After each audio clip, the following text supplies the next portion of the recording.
my mic. Hello? Yeah, hi, this is Sophia. Could you change out my picture real quick until the newest one I just gave you where I did the article on base? People cannot see Um, my picture really good. oh, you know what? You can, on your profile, you have to change your picture on your profile. I can't change it. I can Oh, put okay, I'll do it. I'll do it. I'll do it myself. On Twitter's, right? yeah, yeah. And I can tweet out. I can put some tweets though. I actually did tweet a picture of you on a tweet, and I could put Yeah, well, I'll put the new one in there. Okay, I'll do it now. I thought I had changed this picture, but I guess I hadn't. absolutely. Here we go.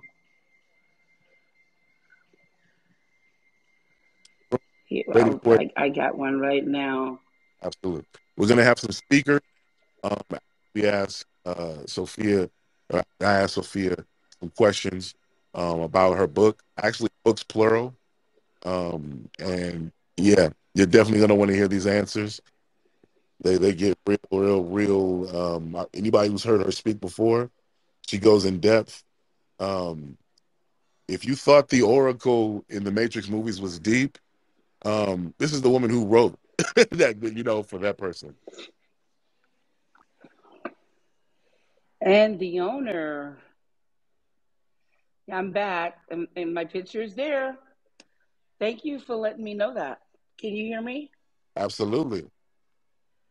I appreciate that so much. I appreciate you for coming through. I really do. This is an honor. That the Matrix franchise is my favorite movie franchise, number one. And like I told you before, when I found out who actually wrote it, the real mind just exploded. And then Oh, is there when you anyone outside? Yes. part of your book, when you just read the first part of I'll do that your book, next time. the third eye, look how much we were we were kept. I'm getting I'm getting a little distortion there. Oh, from me or from you on your end? Is it from you? From you, it's weird. I'm just getting a little. You just got a little distorted, but you were crystal clear Oh, before. sorry about that. Maybe while moving the house, get a better signal around the house. Okay, But yeah, you're but yeah, you want to let people know that I own the copyrights to the movies. I own the franchises, both of them, and I own all those movies because they were adapted from my book. So people really need to know that the Third Eye book, a copyrighted book and copyrighted script, created all those graphics, characters, special effects, logos, and the Oracle. I'll be back, red and blue pill. They all need to know that. We got to get the book, the yeah. copyrighted book, and read it.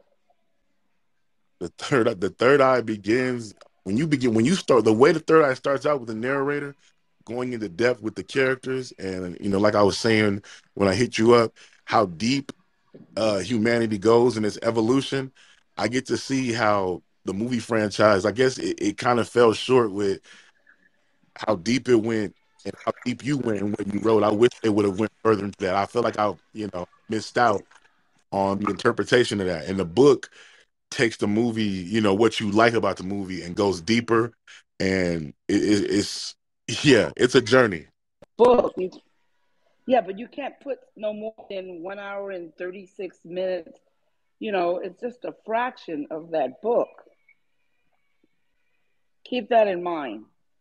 The book is 200 and some pages, 284. The movie is only 100. So you see all the movies, you can only take a fraction out of the book to create a movie that's 1 hour and 36 minutes, no more than 2 hours and 10 minutes. Absolutely. Real important Absolutely. And that makes a really lot of important sense. that people realize that. Absolutely. Now, before we start to really cook, I want to give a nod to my co-host, Nikki. I want to thank you for co-hosting. This is always my first choice to co-host. So I appreciate you being here, Nikki. Once again, everybody, this is Sophia. Thank you for having Oh me. yeah, thank you, thank you. This is Sophia. And hello, Sophia. Yes, hi, honey. How you doing? Glad to meet you here. Same here. Go ahead, average. Well, I want you to take as long as you need to take, Sophia, in the questions that I ask you, because I've seen you answer questions before, and I love how in depth you go. So feel free to say it however you need to say it. And the first question I want to ask you um, is, who is Sophia Stewart?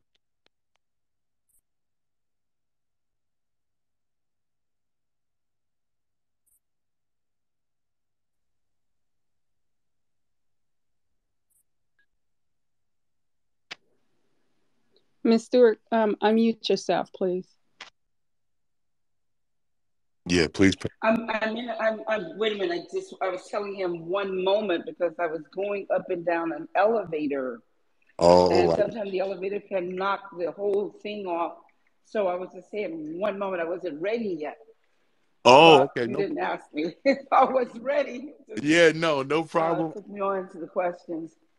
Could you just hold 1 second Got and I will be it. able to answer?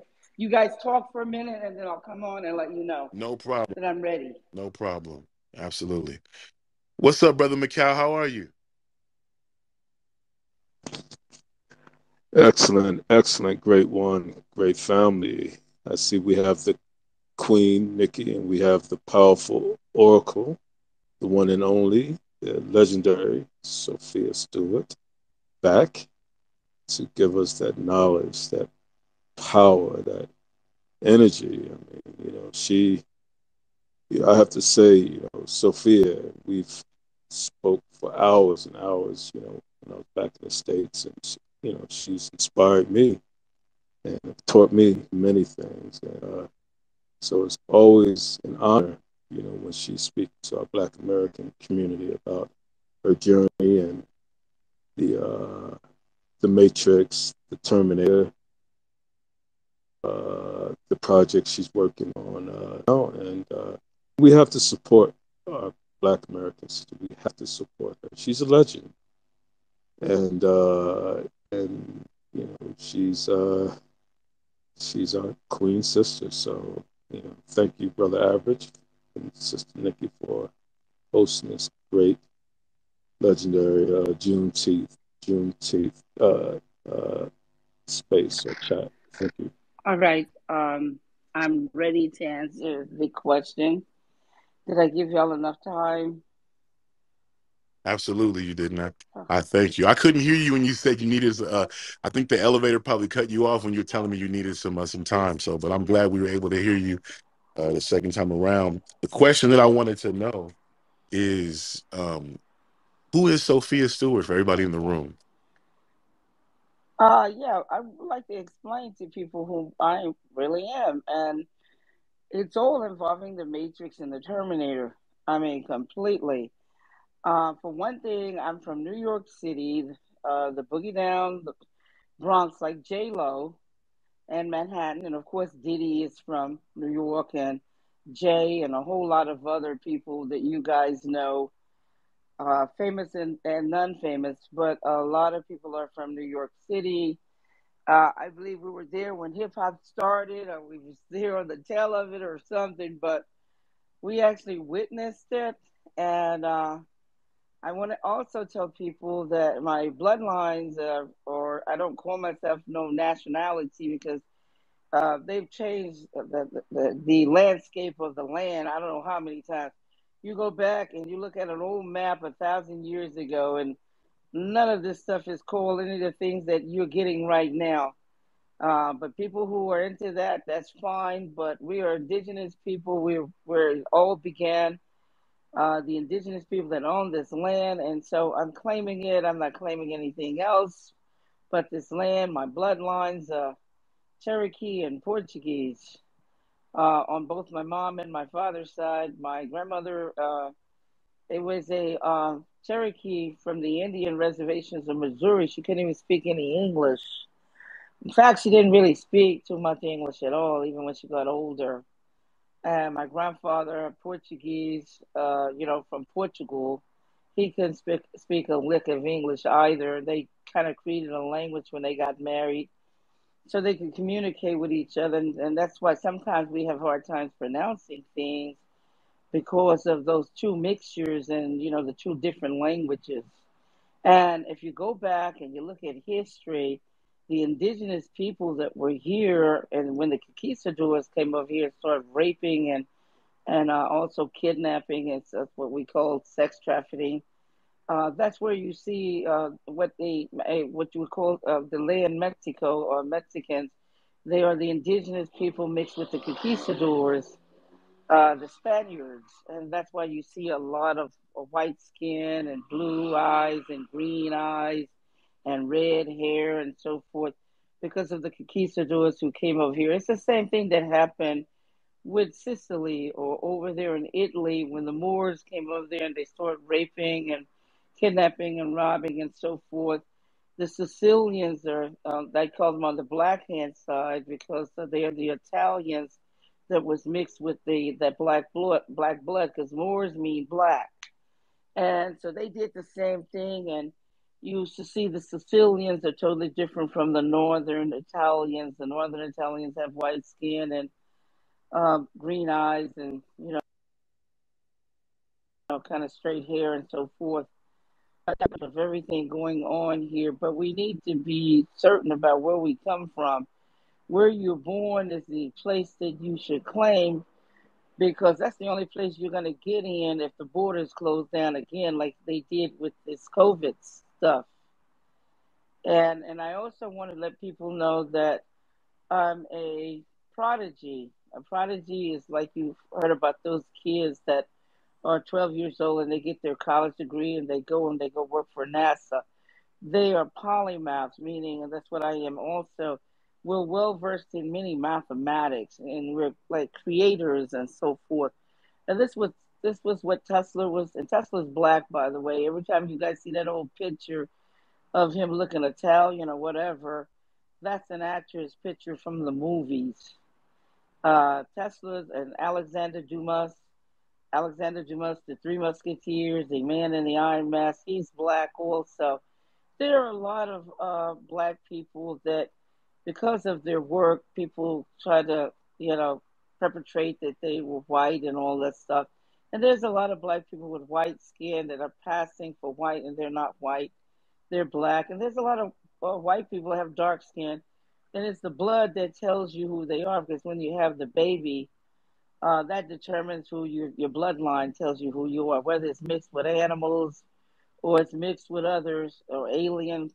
Alien means unknown because we got all kind of blood types and blood, going here. Negative rhesus monkey blood.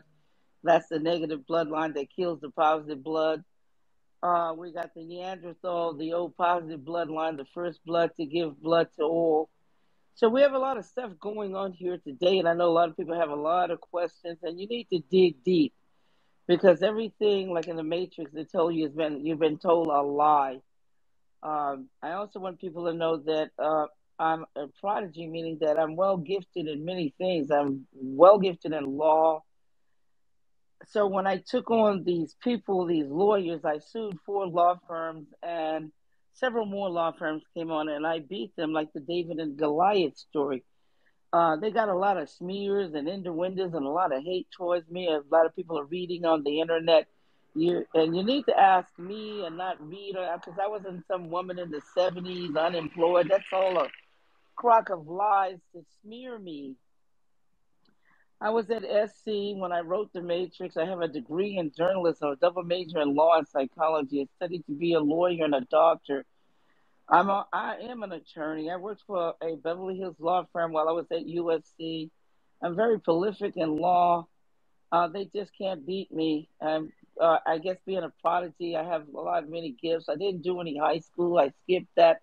Took the New York Regents. They gave me the diploma. They told me I could take my master's and bachelor's at the same time. One of my other schools is the City University of New York, CUNY, CUNY. It's in the World Book of Guinness because we graduate like a lot of students every year. We had our graduation of mine at Madison Square Garden. We used to have it at the Carnegie. hall, but Carnegie got too small for us, and so my graduation class was like 2,000. So we couldn't even walk up on the stage to get our diploma. You know what I'm talking about? It's just the way it is when you from New York and you live in New York City.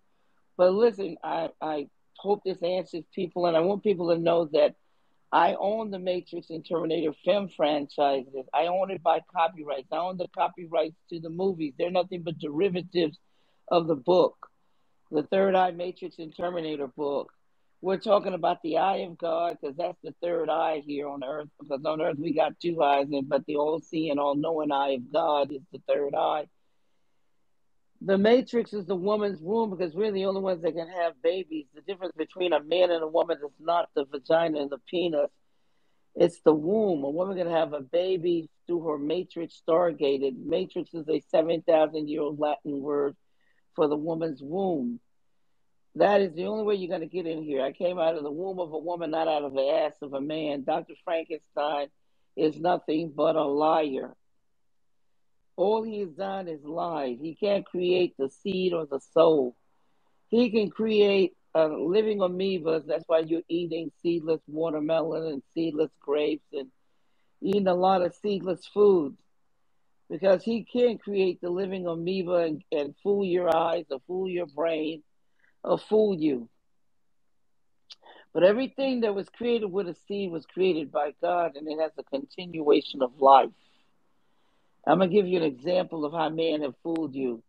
You take the mule. There's no such animal as a mule, but it's a graft. It's a hybrid. It's where man has taken the horse, which is big, but he's weak, and he's taken a donkey that's small, but he's strong, and he grafted a mule that's big as a horse, but strong as a donkey, but he can't have any babies, can't have any kids, can't have any seed, because he doesn't have any seeds of continuation, no soul. The soul is the seed of continuation, meaning that it's going to come back again and again.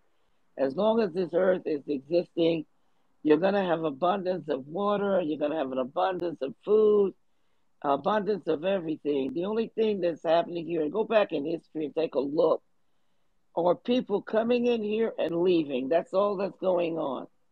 The earth has never, ever been destroyed. Yes, we had a flood to destroy all of those monsters that man had created through bestiality. They had to be wiped out. Those dinosaurs and all these what they call mythology, the miniature, the man with a half bull and half human. And you see that now is going on. People are still having sex with animals, having sex. A man, he was in the news. You can Google him. This man was actually having sex with alligators. He would sedate them and have sex with alligators. So there's nothing new under the sun. All of this stuff has been done again and again, and you guys think it's new because you're new.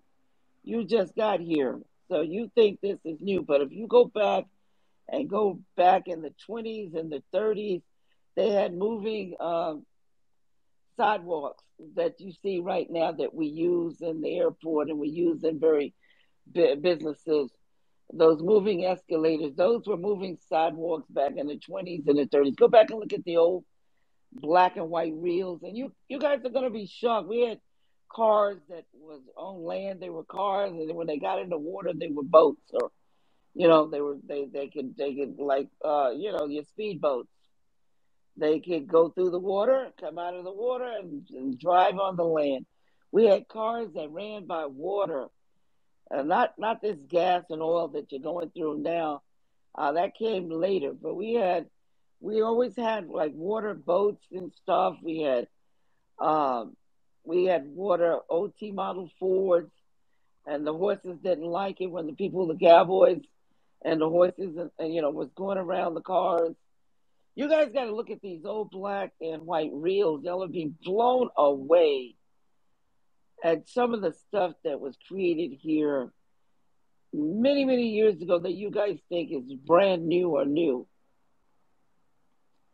It's amazing what you will learn. So nothing is as it appears to be. Everything you've ever been taught is a lie. And you need to kind of throw away all that crap, search for truth, and look for truth. You don't really got to listen to people. You just got to hear something and then go seek it out yourself, because there's nothing greater than you learning the truth on your own. Too many men follow after other men and follow after lies and all that. And there's no such thing as my truth and your truth. There's no such. It's either the truth or it's a lie. There's nothing else going on. It's either you told the truth or you told a lie. They know truth doesn't belong to you, and lies, people tell many of them. So your lies might belong to you, but the truth don't belong to you. Truth is absolute. It belongs to everybody. And what is the truth? We know the sun is going to come up tomorrow. It might not come where we can see it, because it might be rainy, cloudy, some kind of weather condition going up, but it's going up somewhere, and that's the absolute truth. Absolute truth is we know that man can't put a switch on it, because if he could, you'd be paying for it right now, and you would know about it, because you'd have to.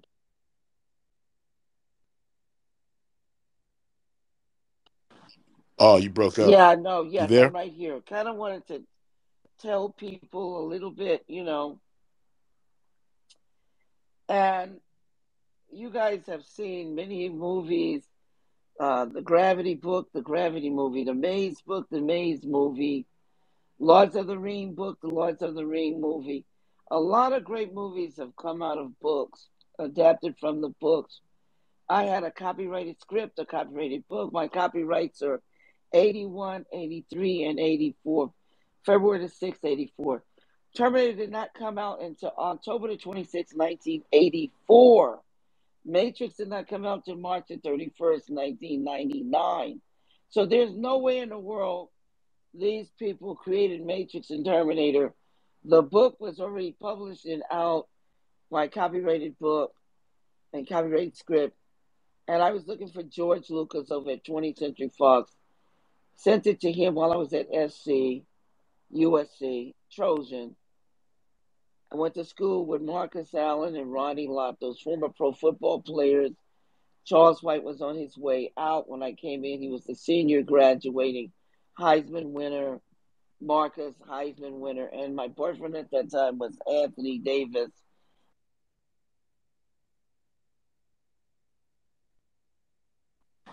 Who wanted me to go to SC. Can you hear me?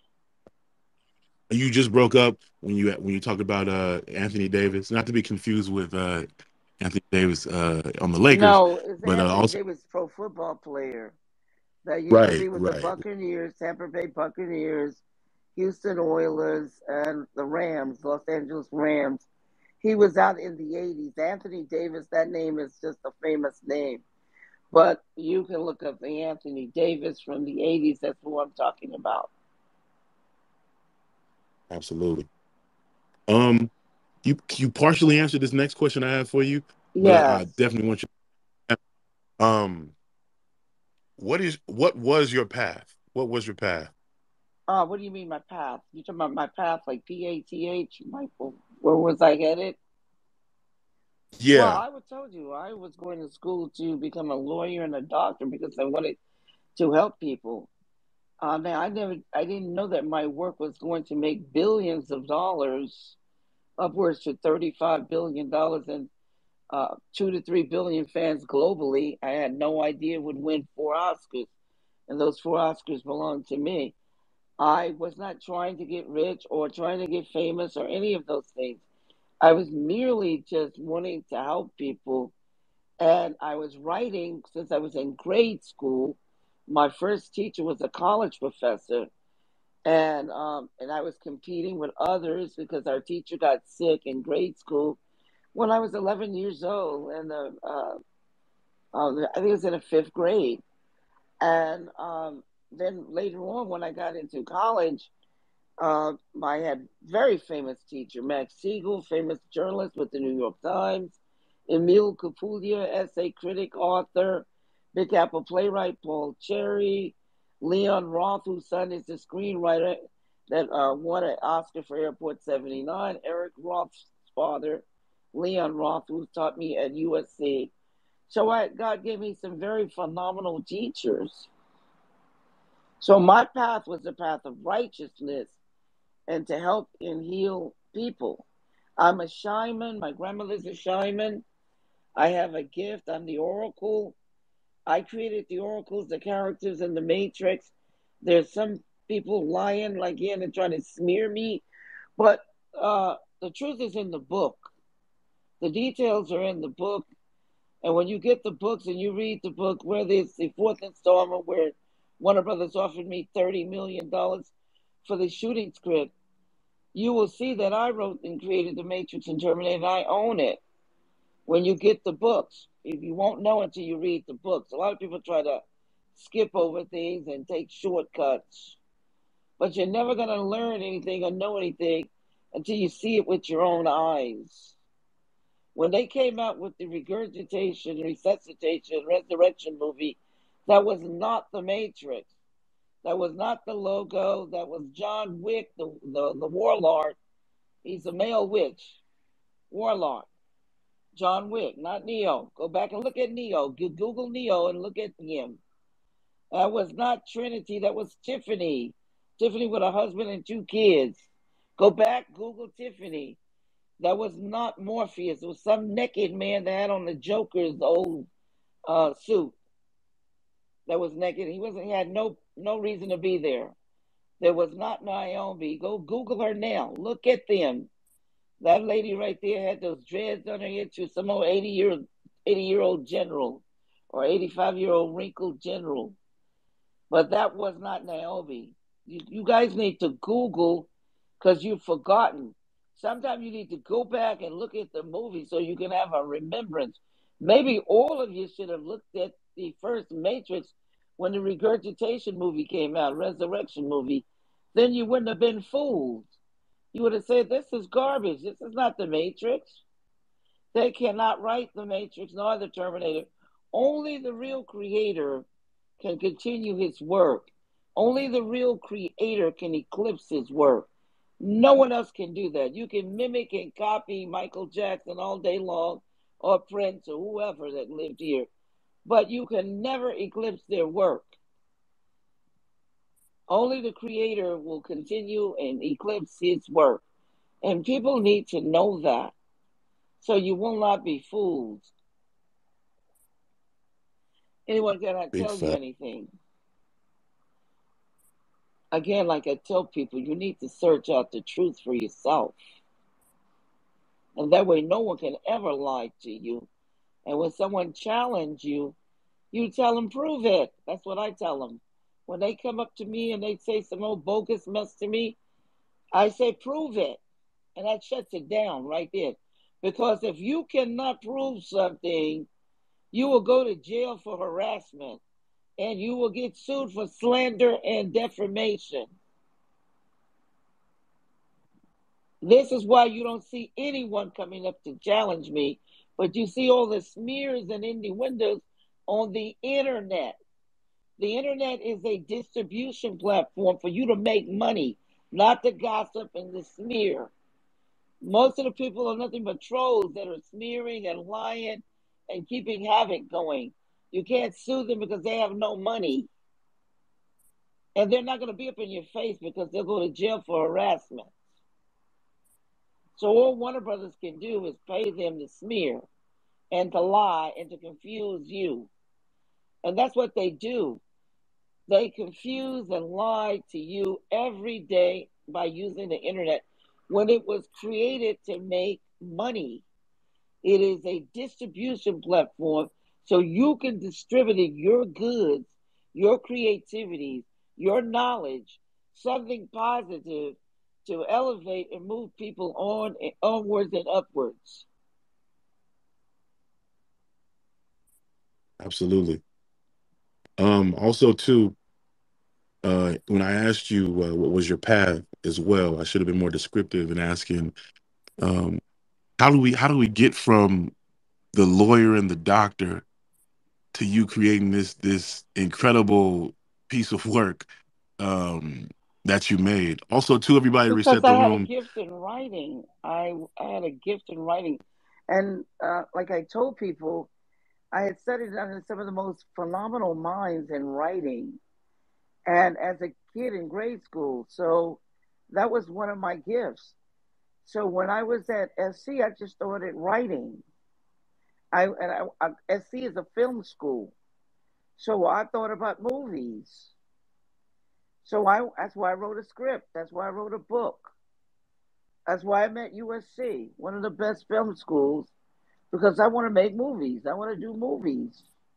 So that's how The Matrix and Terminator came about. My desire to do Absolutely. movies. Well, this is a hell of a book, that's for sure. And speaking to the book, everybody, please look in the jumbotron. There is a link to her website. The third eye is incredible, but that's not the only thing being sold there.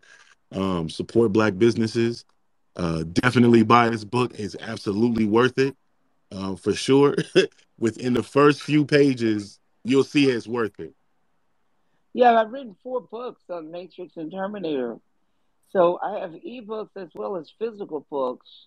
And people in foreign countries, you can go to Amazon, you can go to Barnes and Noble, Walmart, and ask for my book on demand. The moment you pay for it, they will ship it to you. Nook Press, and you can get an app to do the audio book or to the ebooks. It's free apps to do audio if you want to listen.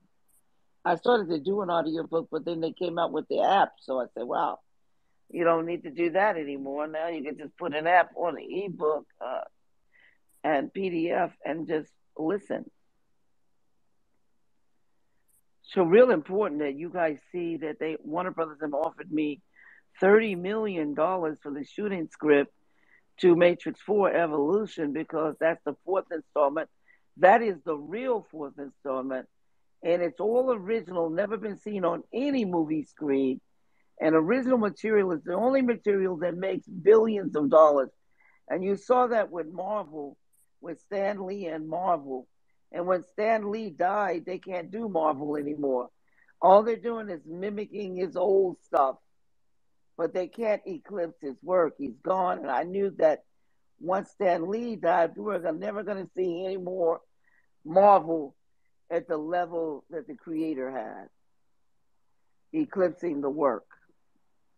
Sometimes we have to appreciate things while it's here, because once it's gone, that's it. You're never going to get that same quality or real reality of work ever again.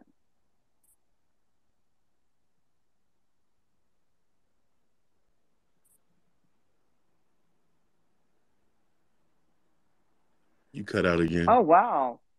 So you did. Real quick, I just wanted to say that I see someone requesting to come up. And we do plan to let people come up, but if you could just put whatever question you have in the comments section, and then we will let you up when we decide that it's time to do so, and then we'll get to your question. Thank you very much. Absolutely. Please continue, Sophia. Oh, I was just letting people know again, like when we had this COVID and stuff. COVID was 19 was a virus, and that old virus had been out for a long time. And this is why I said with the Matrix that people keep you plugged in, because those who own the media actually owns your mind and what you buy, think, and how you feel and what you do in life. So maybe it's time for some people to start owning their own media and start, elevating with the truth, so we won't have this confusion here, because we have a lot of confusion here. We have a lot of ignorance, and look at the word ignorance. It has the word ignore in it, because we're ignoring things that we should know.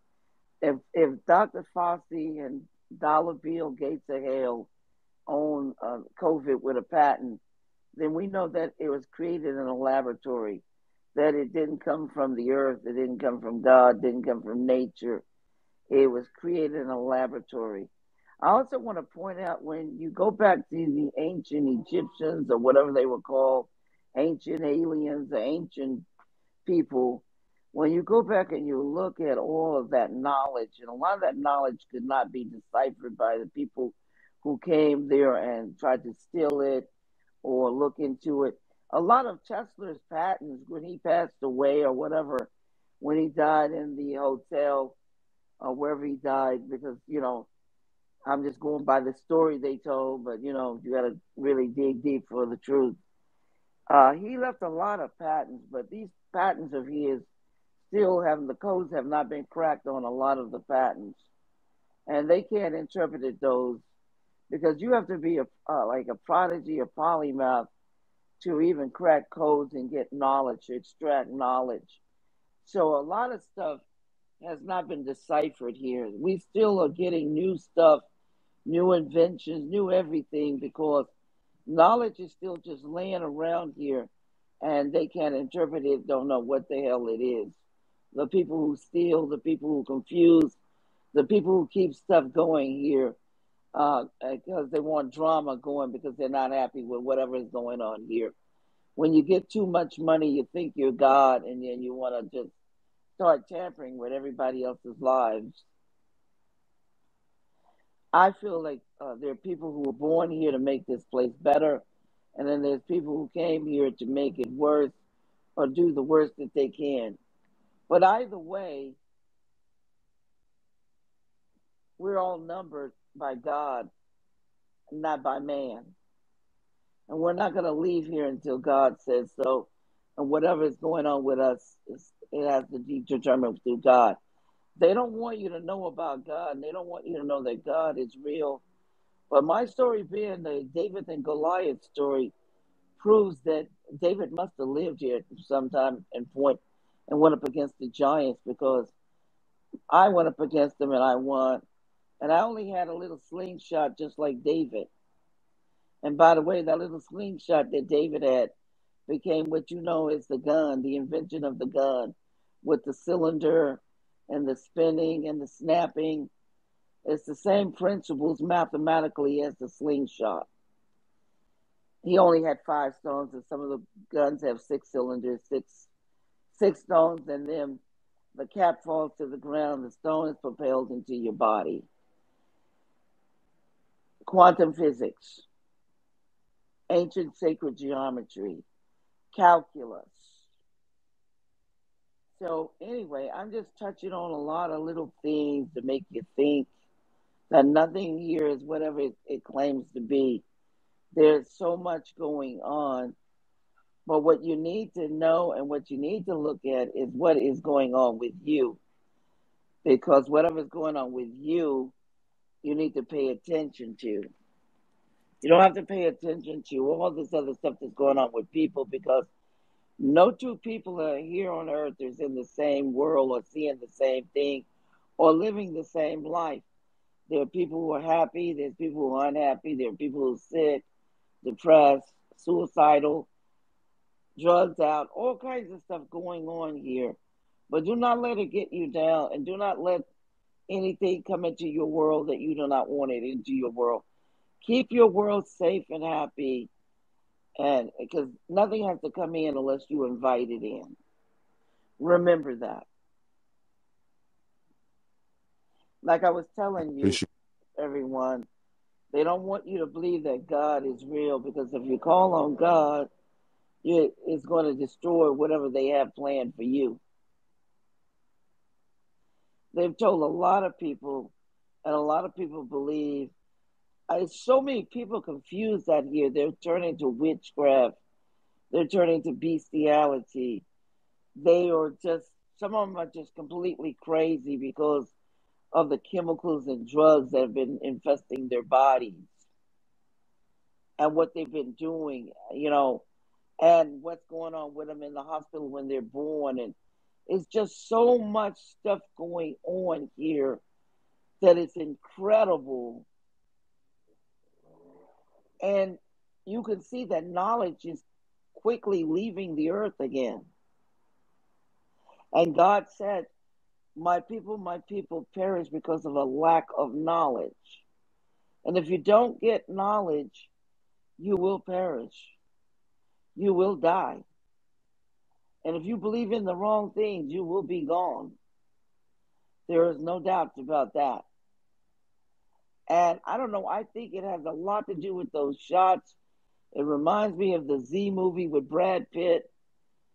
After these people took these shots, you go on YouTube, you go on TikTok, Twitter, Instagram, all over, and you look at all these videos, and people around the world are just becoming so violent and crazy, almost like at the extent of being animals on an animal level. They're running into stores and stealing merchandising, just running in there and stealing and just taking and just doing some of the more, and everything is cambered down. Everything is on tape, and it's like a lot of people have forgotten that. But you still can get caught even on tape. You look at what they're talking about in the news where this guy, ex-Marine, choked this guy to death on camera. That, we live in a world now that there are just hundreds of thousands, in the millions of people with cell phones. And you don't know who's videotaping you from the beginning, the middle to the end. You do not know who's videotaping you. But now all the crimes are caught on tape. We are in a camera down society, whether you think about it, even if you go in stores and the cameras are placed a certain way. There are people that are sneakingly taking pictures of you, filming you, videotaping you. It is amazing. You are on camera. And when the satellites come into play, and I talked about this in many of my other interviews because I've done over 5,000 media interviews. I've been interviewing nonstop since 2001.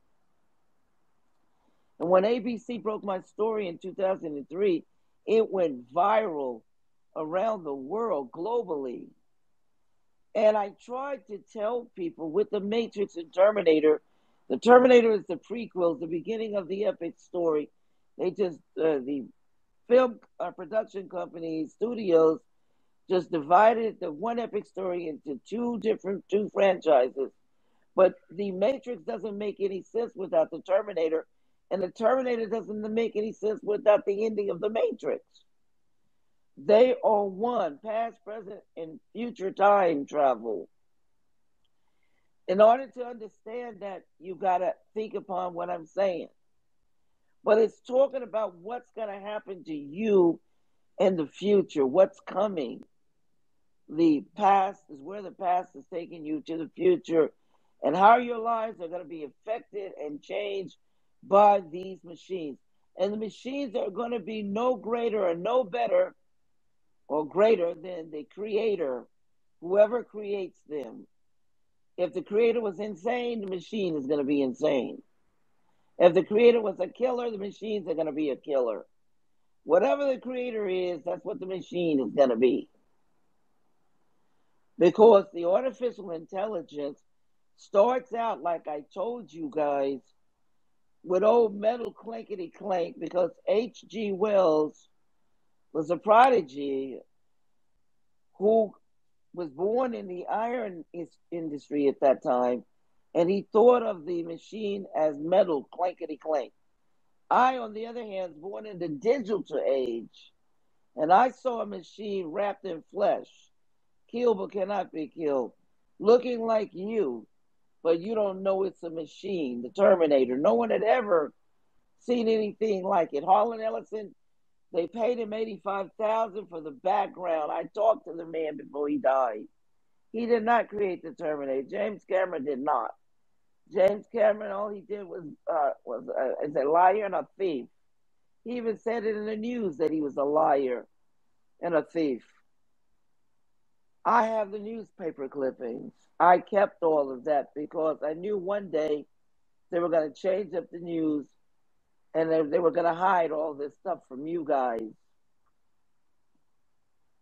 James Cameron can't even write. There was 12 people who sued him for Avatar. I got one of the guys his Avatar copyright. I got one of the guys his Black Panther copyrights. That's why you don't see the Black Panther like it was in the beginning. That's why you don't see Avatar. It became Waterworld. It became garbage. Waterworld with Kevin Costner's concept. The movie he was in. Waterworld. Black Panther. You didn't see a male Black Panther. A woman, his sister, and a whole nother storyline with water people. And it's no coincidence that both of them was about water people, water world. But it wasn't the first thing you saw when you first saw the first Avatar, which is Pocahontas, Disney's Pocahontas. A little 13-year-old boy busted camera, and you can go pull up Pocahontas and look at the words and see the cross outs. They can fool you in the media. They can fool you, period. That's what it's all about. Houdini, Milli Vanilli, and Houdini. Milli Vanilli didn't sing any song. Do you see? They fooled you. That's why they pull the Milli Vanilli and the Houdini people when they lie and create illusions. That's what they're doing. They're using magic. They're using witchcraft. The truth is going to supersede all of that. You can't hide the truth. You can't destroy the truth, and you can't supersede the truth. The truth is the truth no matter what. And there's nothing you can do about it when it comes out, but bow down to it.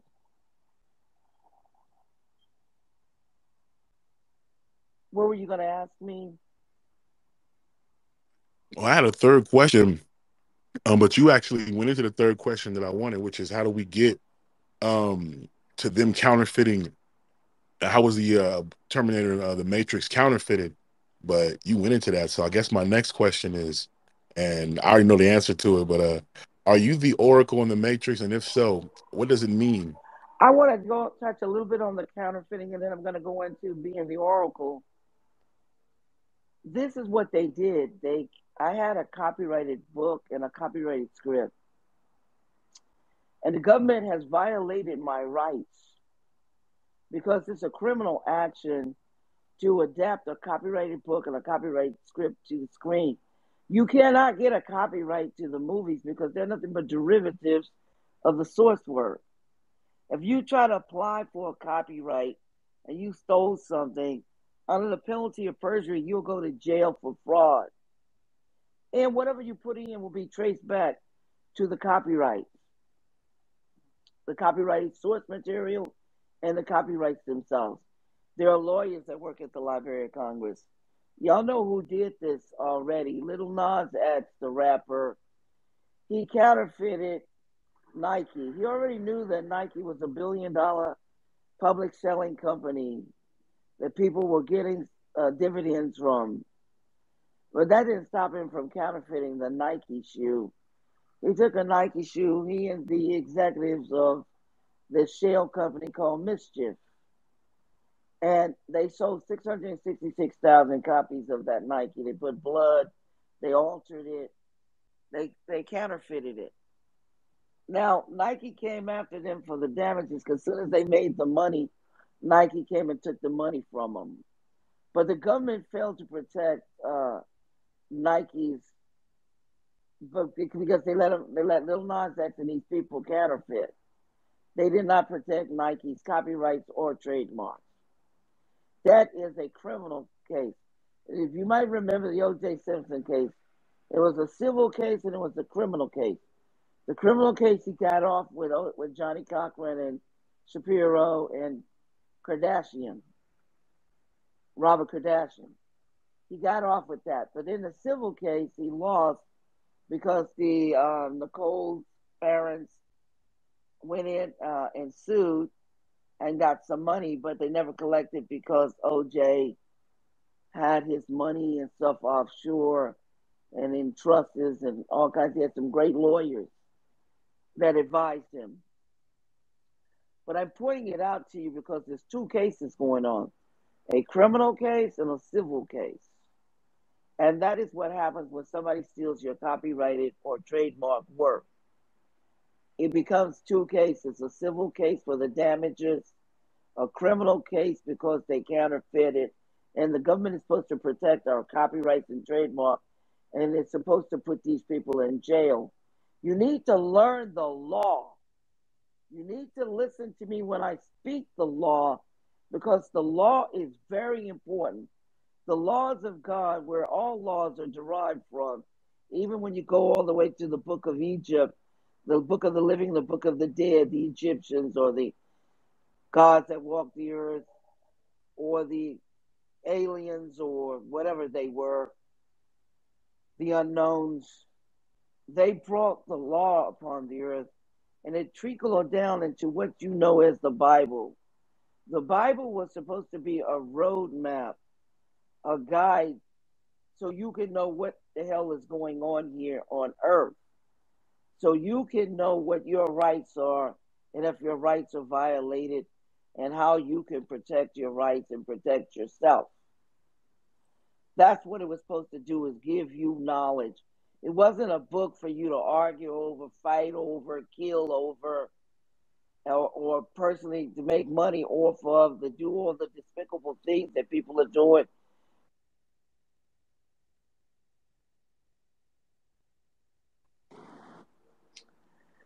There were just so many things that this book, but the knowledge of this book was here to guide you, to protect you, and to let you know what was going on. And that you had to interpret this book spiritually, that it was not like, if you couldn't read it verbatimly, because for one thing, you didn't understand that it was already divided up into time travel, past, present, and future time travel. When you look at the Old Testament, that was our past. That's what had happened in the past. When you look at the New Testament, that was what was going on our presence right here, right now. And when you looked at Revelations, you couldn't interpret it because it was the future, what one will become.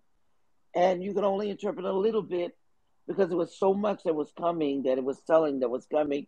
But your awareness and understanding wasn't even there yet, because you hadn't lived long enough upon the earth or experienced anything long enough to know what was coming. My work, The Matrix and Terminator, was giving you a heads up. I'm the Oracle. What is the Oracle? The Oracle is a seer, a shaman. What she do? She was guiding Neo. Well, what was Neo? The one. Neone, one and the same. So JC, John Connors, Jesus Christ, grows up to be Neo, one and the same in the Matrix. Now you go back and you go to the Renaissance period, you look up Michelangelo. Michelangelo, during the Renaissance period, by the Vatican, was paid thousands of dollars of your time period of money right now to whitewash everything. They whitewashed everything so you would not get the knowledge of what was really going on here. That's right. Everything was whitewashed. When you go over to the continent, and you go over to Egypt, it's inside of the continent they call Africa, but named after a white man. This is where Muhammad Ali came in, and he said, "My name is Muhammad Ali. It's not Cassius Clay," because Cassius Clay was this white man. He was a slave owner. Now everybody was not slaves or in slavery. There's been a lot of slaves and slavery stuff going on way before they told you to lie about black people being enslaved. They've told so many lies, there's so many confusions. There were people that were slaves that was in England, Newgate prison, when King George let them out. He was hoping they would drown or die before they made it to America. They were called indentured slavery, where they had to work off their prison terms. They might have had gotten 12 years, 10 years, 14 years, but they had to work it out. Then the Vikings and all the other ones would come over here and they would kidnap people. It's called sex trafficking, what y'all call today sex trafficking. It's still the same thing. They would just kidnap these people all over. The sailors, when some of their sailors died, they would kidnap them take them out to sea and give them a choice to either walk the plank and get eaten by the fish or the sharks, or work and join them. You got to see that so many lies were told you. You go back and you look at the history, and history ain't nothing but a lie. Sorry to tell you that, but it's the truth. You go back and you look at the real records that was recorded on different historical events and times, you'll see that we had black cadets at West Point the same time that supposedly the North and the South was fighting over slavery. That's all a crock of shit. Excuse my language. They was fighting over economics, money. If you go back and look at everything, it's always about the Benjamins, like Diddy told you. It's always about the Benjamins. It's always about the money. It's never about anything else. It's always about the money.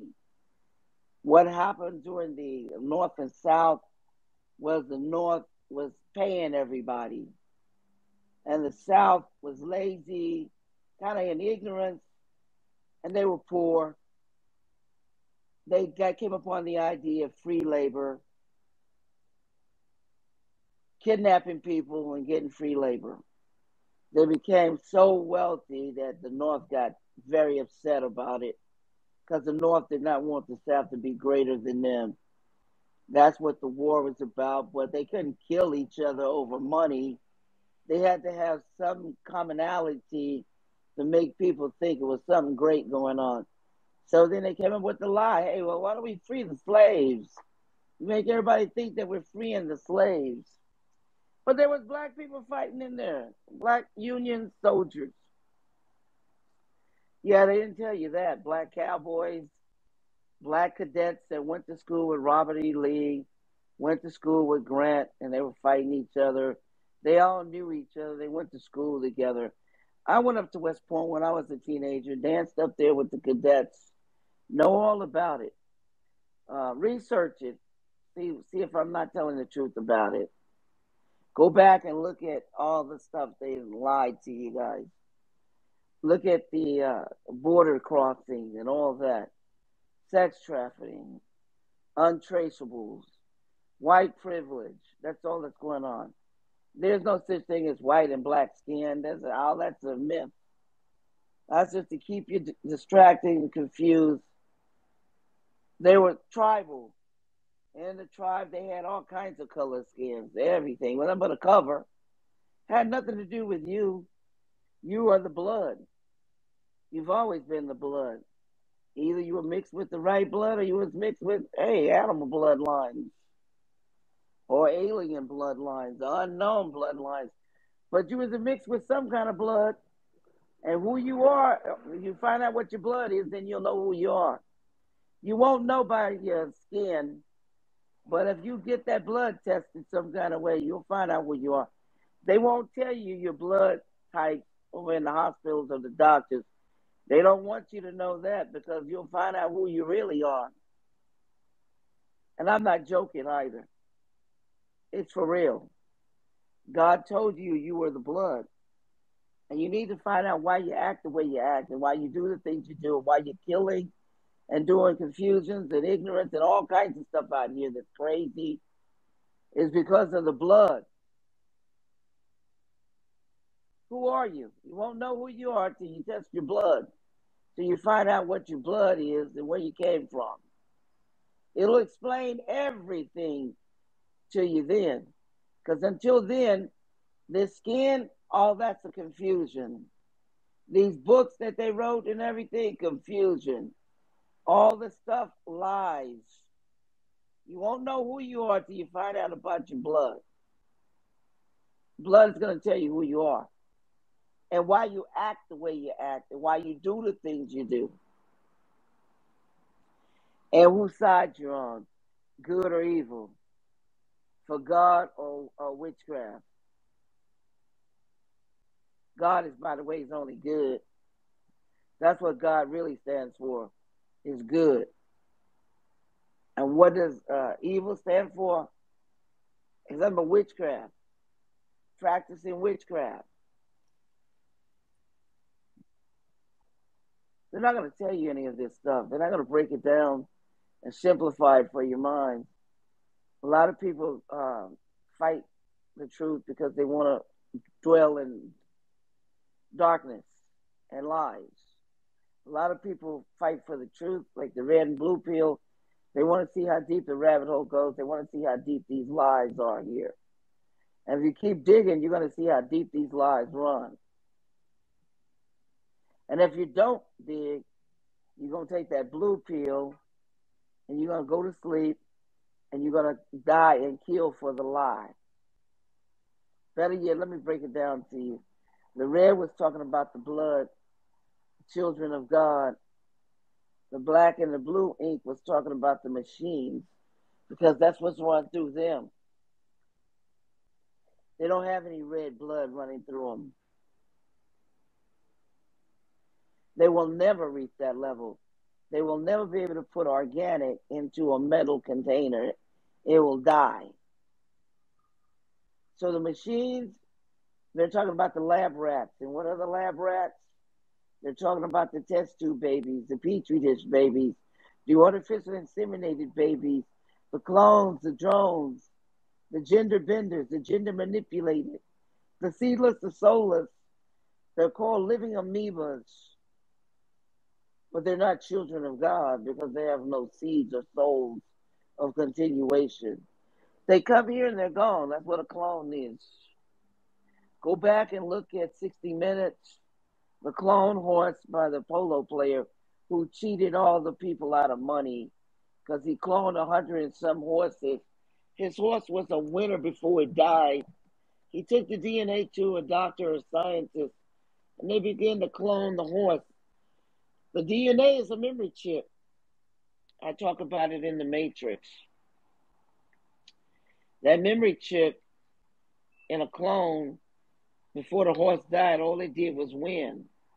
So that memory chip, DNA, you insert it into a syringe and then put it into an egg and put it into a surrogate, the womb of a female horse. She's going to keep giving these clones out of horses that's a winner. And that memory chip, that horse is just going to keep winning and cheating people.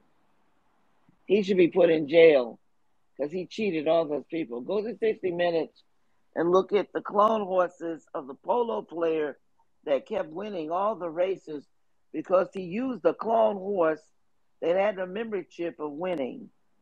It's just like this. If you clone something right now, or that person died in 1999, the memory chip only goes up to 1999. So whatever that person was doing in 1999, that memory is only going to be up to 1999. It's not going to go over that.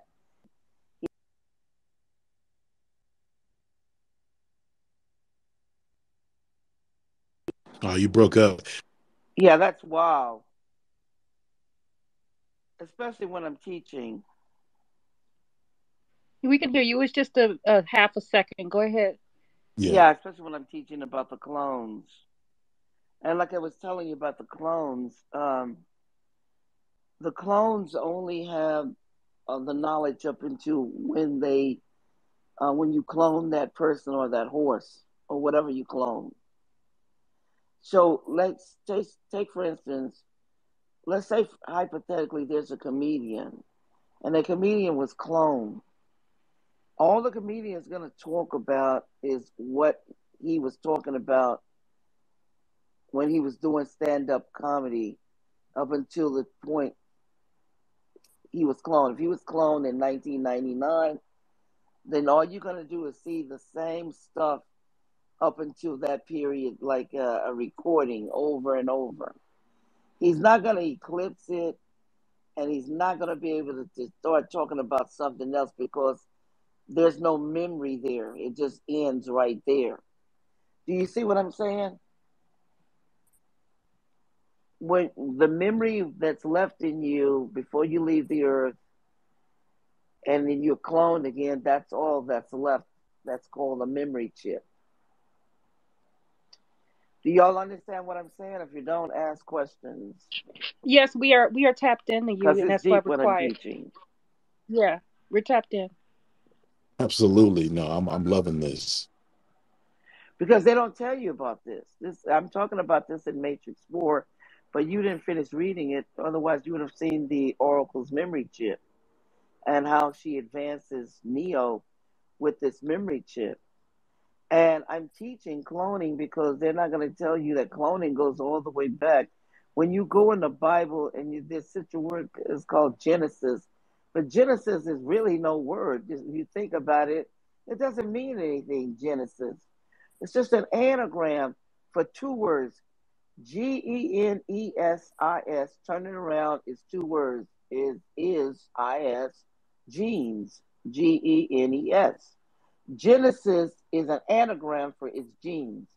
And it's talking about somebody being born. And what does it say? It said that Eve was pulled out of the ribs of Adam. They're not talking about a man, not an Adama, Adam. They're talking about an atom, Atom. Because when you splice an atom, that's what cloning is, splicing and necessitizing cells. And if you go and you look at the body snatchers, they're showing cloning in that old black and white movie. In fact, they would kill somebody and then they would clone them. That's right, body snatchers. Old black and white. Google it right now while I'm talking about it because you're going to get educated. You're going to be like, this old black and white movie is going to educate you to cloning. And in the old black and white movie, they would kill these people and then they would clone them. And then once they were cloned, they were seedless and soulless. So if somebody jumped off the top of a building, they wouldn't scream or anything. They might even say, jump, jump, because they're clones. So they don't have no seeds. They don't have no souls. Now, God's children are three-dimensional beings, blood, water, and spirit, which is called a period because the astral body is spirit. It's like an invisible body, like a ghost. Then the second body, the physical body, which is transportation, because you need this physical body to come into this earthly domain. You come out of the matrix, the womb, and you're born in this physical world, and you need transportation because you won't be able to experience anything if you don't have this physical body. With the physical body, you got the six senses or the seven senses. You get to enjoy, sex, food, drinking, experimenting, feeling, touching. You get to feel things in this physical world. But if you don't have this body and you're in your astral body, the spiritual body, you can't experience or enjoy anything in that spiritual body. So you need the physical body, which is called transportation. Now, the soul of the seed is that of continuation, meaning that if you have a seed, the man, when he joins with a woman, he has the seed, and she has the egg, and they produce. They can keep producing babies, babies, babies, babies. That's the seed. Just like you see the seeds in an apple, the seeds in an orange, the seeds in a lemon. Those seeds, you don't even have to plant them. Just spit them out to the dirt and the water or the wind or whatever. We'll take them and grow them someplace else. They might be growing over in Peru. They might be growing over in the Amazon. They might have traveled by water, wind, or whatever, because the earth. You see what I'm saying? So that is the seed of continuation, the soul. And as long as you have a seed or a soul, you're going to keep bringing babies and children into this earth through the matrix over and over, again and again and again. Well, whatever man creates is seedless and soulless. He can't create the seed or the soul. Yeah, he can create the body, but he can't create the soul, the seed, or continuation. He can put a spirit or demons inside of anybody. You can go read the Bible. You can put it inside of a swine. What does a swine do? Swines try to kill themselves because they don't want them inside of them at all. So you can put a spirit inside of people. You can put a legion inside of people. Lots of them. That's why they call them possessed people. That's what James Cameron was teaching when he told you Avatar. Avatar is not a body.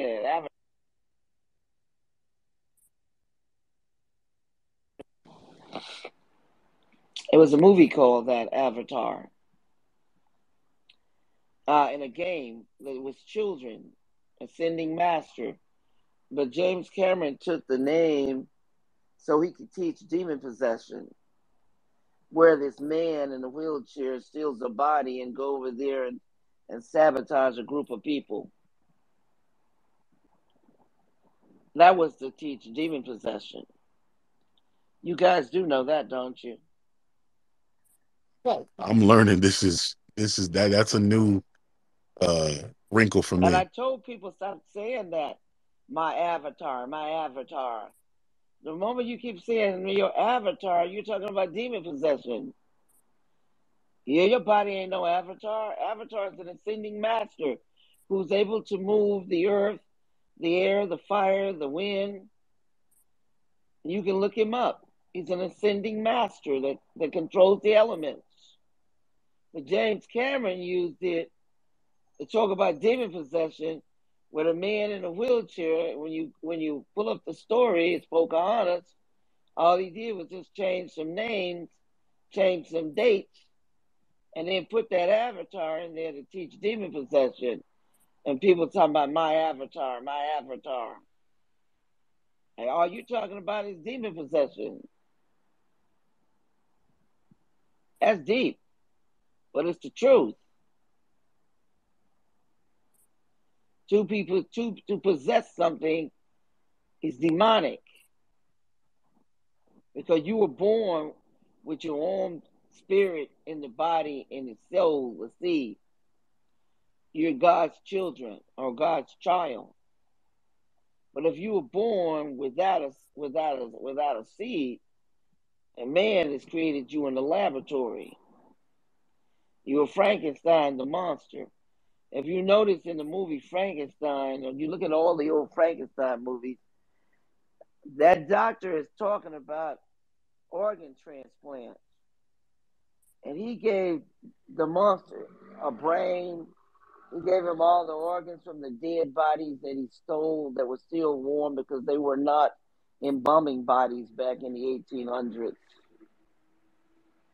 So while the body was still warm, he would take the organs and transplant them. And then when you saw the lightning rods on Frankenstein's neck, that activated the heart to beating. He gave Frankenstein everything but a penis. And that's where Osiris comes in. Osiris' body was cut into many parts and it came back together, but not the penis. So when you cut off the penis, that's the end. Can't get that back, ever. There is no Dr. Frankenstein that can give it to you. The monster was killing men, women, and children, and then he got lonely. He wanted a companion, so he told Dr. Frankenstein, go look at all the old Frankenstein movies. Go play them again and look at it and listen to what I'm saying. He told Dr. Frankenstein that he wanted a companion. He created a woman for him, but the woman wanted the doctor because he had a penis. Frankenstein didn't have no penis, and the woman didn't want him. I know nobody ever told you that. So go back and look at the No, movie. Frankenstein's trying to kill the doctor over the woman.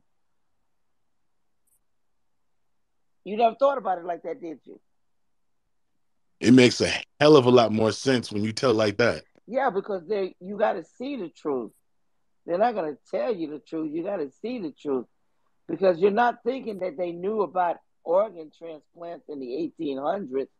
But why you think he's still in these cadavers? Why you think he's still in these bodies when these people just died and he needed them warm? And he was sending these grave diggers and grave ones out to go get these bodies, and then he was taking their organs out, and he was creating Frankenstein, the monster. He even had a brain in the vat for him. He had a brain, he had all the organs, but he couldn't give him no penis. He had the lightning rods on his neck. When he took it up, and when a storm came, he took the body up so the electrical electricity could hit the lightning rod. That activated Frankenstein. Don't you remember? But Frankenstein didn't have no penis. He was killing men, women, and children. What do you think, like the serial killers?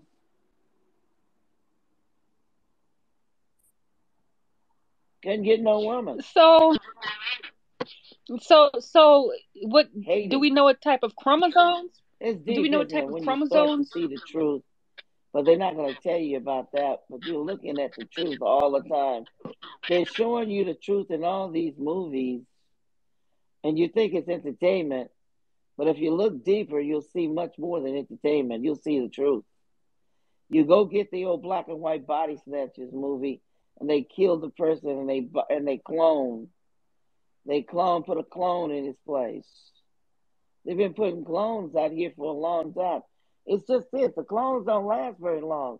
That's why when you go look at 60 Minutes with the clone polo player, Google it now.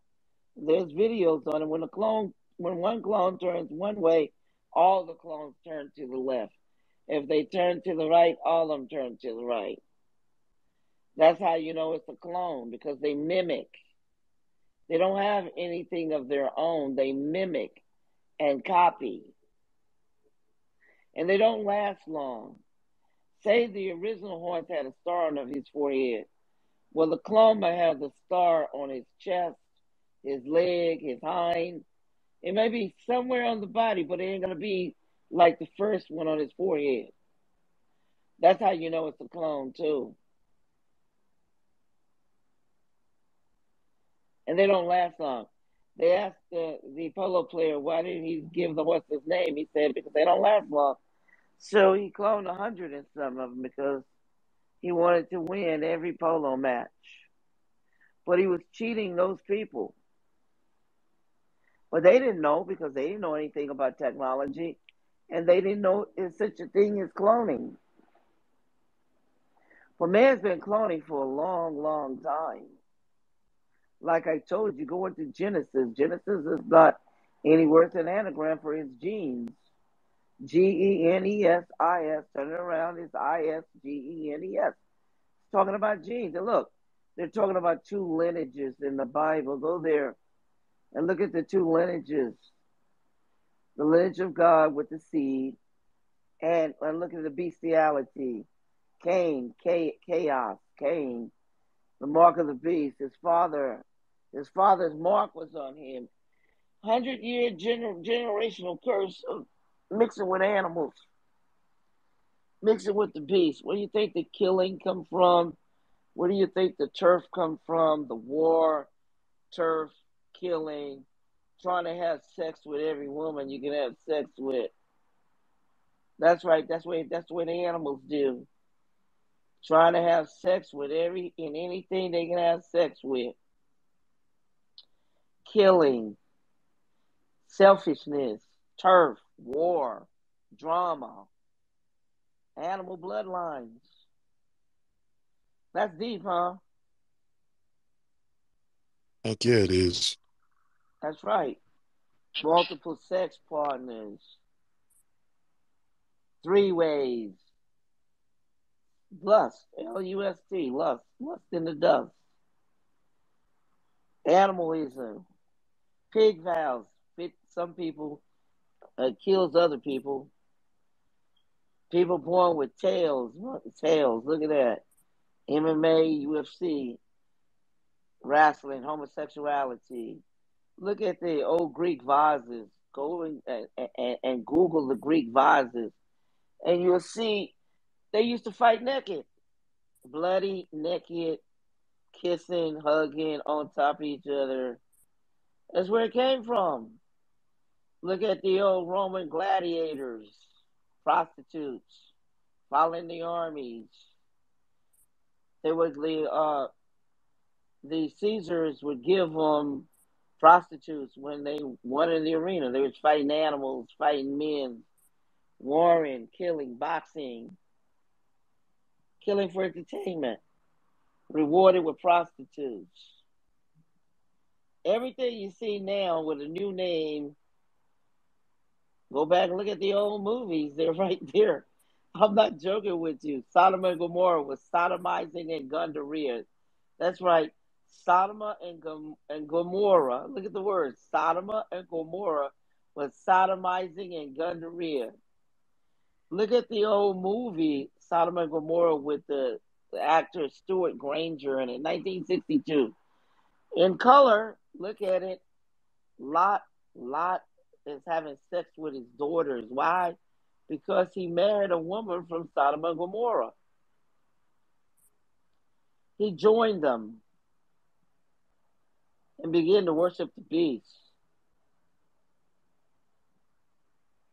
They don't explain it to you. Why all those places were destroyed? Why was Babylon destroyed? Why was Pompeii destroyed? Mesopotamia. All of them were destroyed. Rome. Because they all got corrupted at the end like they're doing right now. Going to give a 5-year-old consent to have sex with an adult. Like, go to Rome. Go look at Romans, the ending of Rome. They were doing the same thing. They were having sex with different people, taking over the officials, people, wives, then the children, animals, having sex with animals. Then it was the end. The flood did the same thing, wiped them all out. They were monsters. They were horrible, despicable. But they don't tell you why the flood wiped them out. They didn't tell you they wiped out all the monsters and all the evil, all the bad was wiped out. And God started all over again, brand new. Go look at all those places and say all the stuff that they used to have, a majority is still here. The buildings they lived in, the clothes they wore, the jewelry, their language at some point, some of their bones, some of their bodies, some of their everything still here. But what happened to them? They all got corrupted at the end like they're doing right now. On their way to being wiped out right now. Because all the stuff that they created now is to kill you. That's right, to kill you. It wasn't here to help you or create or do anything for you. It's to kill you. Wake up. Unplug from the matrix before it's too late. Read the books. It's talking about all of it in there. I'm talking about everything in those books. I wrote 4 books on the Matrix and Terminator, and it's telling you about the beginning, the middle, and the end. It's telling you about the past, the present, and the future. What's getting ready to happen to you before it happens to you. Why the machines enslave you. How you let them enslave you. All the lies that you're arguing and fighting about. It's not an argument. It's not a fight. It's supposed to be the way you're supposed to live. You live a correct way, you're going to have a good ending. You live the wrong way, you're going to have a bad ending. It's called free will. Not even God will take your free will from you. That's your choice. You can do good here, you can do bad. It's left up to you. I'm not here to lead you some way like Kanye West's song. I'm not here to make atheists into believers. I'm not trying to take you anywhere. The Matrix and Terminator was created to wake you up and unplug you. If you want to be unplugged, then unplug. If you don't, take that blue pill, go back to sleep, lie for and die for the lie, kill for the lie. Because that's what a lot of people who are blue pill are doing. And the red pills are waking up and transforming and taking charge of their lives and living positively. You make your own heaven and hell by what you believe in here, what you do here, right here, now. You can live a prosperous life and be rich through God, or you can live a damnation, hellified life and worship the devil and get the money and a short life in a short time. Because he'll call it in on you. But God will give you an abundance and it's yours forever. So the devil is only going to do is entice you. He can't take your free will. God will not take your free will. It's left up to you what you choose, good or bad, right or wrong, evil or hell. It's left up to you. You choose. Absolutely. Absolutely. Now, I have 7 questions. I've asked 4 of them. The 5th one is probably the deepest one, and it's going into what we talked about, the genetic code. and free will. Basically, kind of going into the next version of humanity, automated humanity. How does your new book, the Evolution of Consciousness, Matrix 4, Cracking the Genetic Code, relate to your original Matrix version and the AI world that exists and will exist tomorrow? The Matrix, like I told you, the book and the script, copyrighted book and the copyrighted script, those movies are nothing but derivatives of it. The movie is only 1 minute, I mean, excuse me, 1 hour and 36 minutes, no more than 2 hours and 10 minutes. It's just a fraction out of the book. It's just a fraction of the knowledge that's out of the book. The fourth installment is the continuation right behind the first Matrix. And I made 2 and 3 a dream. When you go on Amazon, you read the 5-star reviews. You can look at the reviews. There's over 500 that they printed out. They're probably too scared to print out more, but they at least printed out 500 for you to look at. It's the fourth installment, Evolution, is talking about how the machines have evolved as we go on into the future. The machines gets greater. They go from these cars that have no drivers, planes that have no flyers, no pilots. You see what I'm talking about? They keep advancing into greater machinery, greater technology till they oppress you, till they take over. But man has allowed it to happen. Reading the books, seeing the movie when it come out, Matrix 4 movie, all it's doing is educating you, expanding your knowledge, expanding your mind so you can live happily here. You can live good here for the 120 years that you have. You don't have to live a bad life here. So that's what the books are telling you.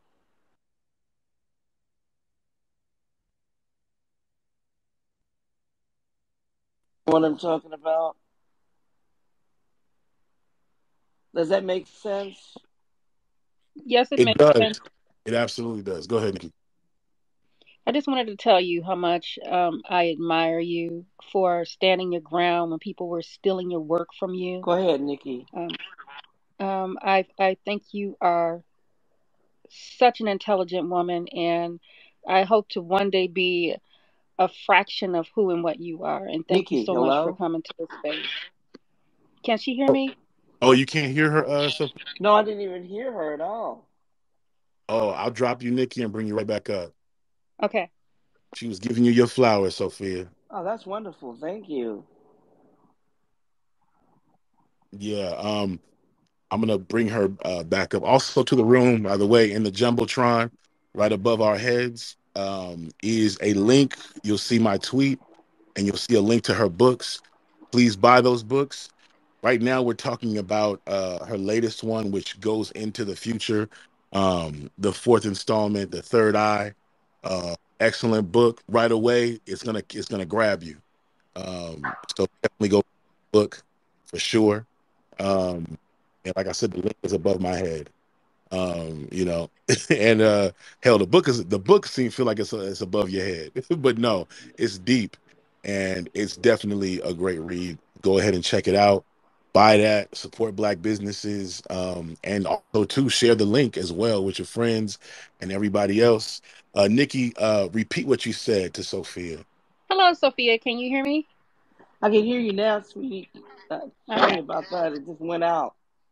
I just wanted to let you know how much I admire you and for standing up for yourself when people were stealing work from you. I find you to be highly intelligent, and I hope to one day be a fraction of who and what you are. Um, Mikhail, Average, and I would love for you to come back and break down each and every one of your books. If you would, we would be honored if you could do that for teaching purposes, so that you can pass down what you have to other melanated people. I just want to give you your flowers and thank you for coming. Oh, well, I appreciate that very much. And I would like to say this. Um, I will come back and answer questions. I think people should buy the book, read the books, and then ask me questions so I can break it down for them. Because I have a lot in those books, a lot of metaphysical stuff, a lot of knowledge, ancient knowledge, just futuristic stuff. It just gets so deep that some of it might be over their heads. And I'm not being funny, but those books are like past, present, and future. They are time travel. They got so much knowledge that it's incredible. But all people have to do is go on Amazon and read the reviews. There's over 500 reviews. What people have read the book and they're telling you. And Matrix 4, I got it like a movie. For people who hate to read, you're not going to have a reading experience. You're going to have a movie experience. You're going to be in the fourth installment of that Matrix, and you're going to be living it. It's incredible. So I'm really appreciating everything you said and would love to answer all of their questions once they get the book. Or and I'll have a book signing where I'll tell people to get the book and I'll come up and I'll sign their books for them. And they can Well, meet me. in addition to your question too, I'm sorry, my question that I just asked too, because you went deep. But what I want to go into AI and what do you have concerns regarding AI? What are your concerns regarding AI? Well, First, I'm talking about in the future when this is the Matrix 4. I'm talking in the future when the machines have dominating and they're warring against man and they're oppressing man. They hear the oracle's prophecy where this baby is going to be born that's going to destroy them when they begin to destroy man. And they know that Sarah Connor is the mother that's going to have this baby. So they have to time travel to kill her so she will not have the baby. And Kyle Reese is one of the rebels that's battling them right then and there. This is where the rebellion or reloaded comes in. And so he time traveled to try to save her. And he invertly falls in love with Sarah Connor, gets her pregnant. And of course, he has to go back to the future because that's where he comes from. He can't stay in the past. Now she has the immaculate conception. She's pregnant with this baby. She was in love with this man, but he has disappeared. And by the way, this is in the book. You can read this, what I'm talking about. And of course, she's protected. She has the baby. In Terminator 2, you see him as a teenager. In Terminator 3, you see him as a man child being protected so he can carry out his destiny. But he's given over into the Matrix where he's hidden from the machines, the Sentinels, until he reaches the age of 30 years old. That's when the rebellion or reloaded comes. And the rebels come and they waken him to his purpose. And then they take him to Morpheus so Morpheus can train him to fight the machines. Then he's taken over to the Oracle for the prophecy so she can help him on his journey to destroying the machines. And you get to see Neo warring and fighting the machines in the book. But the greatest fight is at the end. And you didn't get to read the end, so you don't know about that little surprise. But for all those who love Matrix and Terminator, oh, do you have a surprise coming when you get the Matrix 4 book? When you see the greatest machine that Neo is fighting with. The greatest machine of all. And this is going to blow I your appreciate you. mind. I appreciate you not telling the end. I'm like, please don't tell that Oh, to the no, end. I'm not going to tell the end. I'm just getting you ready for it. Because when you read that, it's going to blow your minds, all of you. My mind was already blown when you started talking about the genetic code at the beginning of the book and how humanity, because the movies start talking about, yeah, they focus on the machines, and they focus on AI and how that changed humanity. It doesn't really go into what your book does, which is humanity being improved, and you went into depth with that and what happened with our Earth and all of that, and brought about the changes inside of us internally that made us greater. That's a nugget that really we were they left that out in the movies, and that's a huge part to leave out. Humanity being elevated, being made greater in fighting these elevated machines. Well, That's something that y'all will see in the book. well, they couldn't put everything in the movie because they all they think about is entertainment, and that's why the books are there. Because when you see the Lords of the Ring movie and you read the book, I mean, it's a lot they leave out in the movies because that's what people who have knew about the books. They read the books and then they go see the movies, or if they seen the movies, they go look for the book. These white people, because they want to see what all the details. They want to have all the knowledge, and that's what they do. But some people will just go and see the movies and won't read the book, or read the book and won't go see the movies. It's just the way it is with life, period. But if you do both, you're going to get a great fulfillment. You're going to get even greater knowledge. Like I said, a movie's only 1 hour and 36 minutes, no more than 2 hours and 10 minutes. You can only get a fraction out of the book on the movie. That's all they are. They're nothing but film.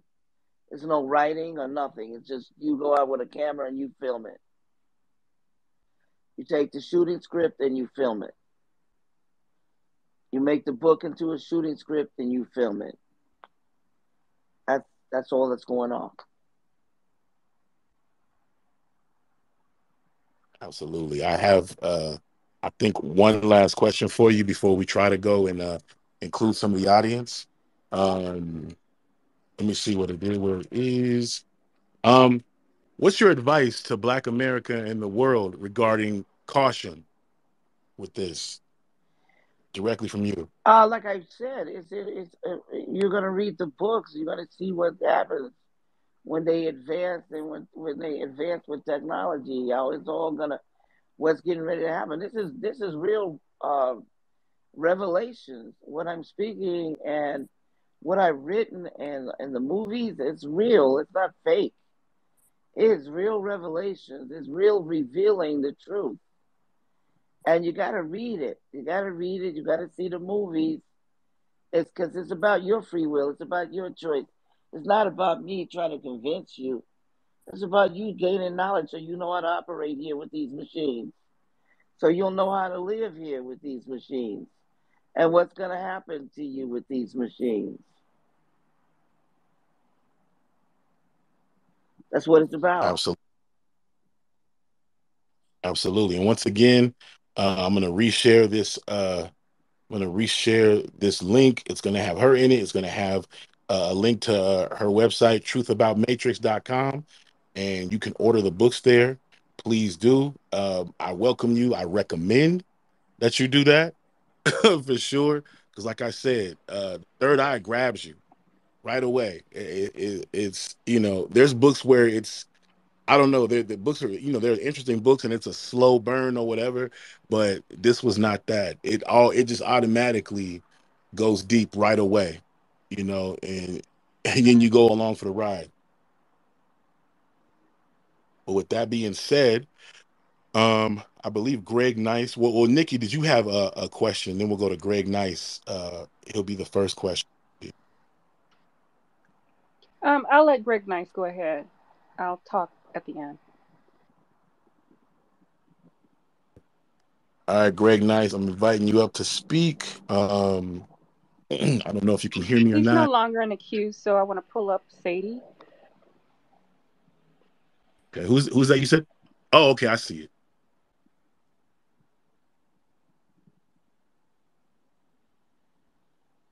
Is it okay? There you go.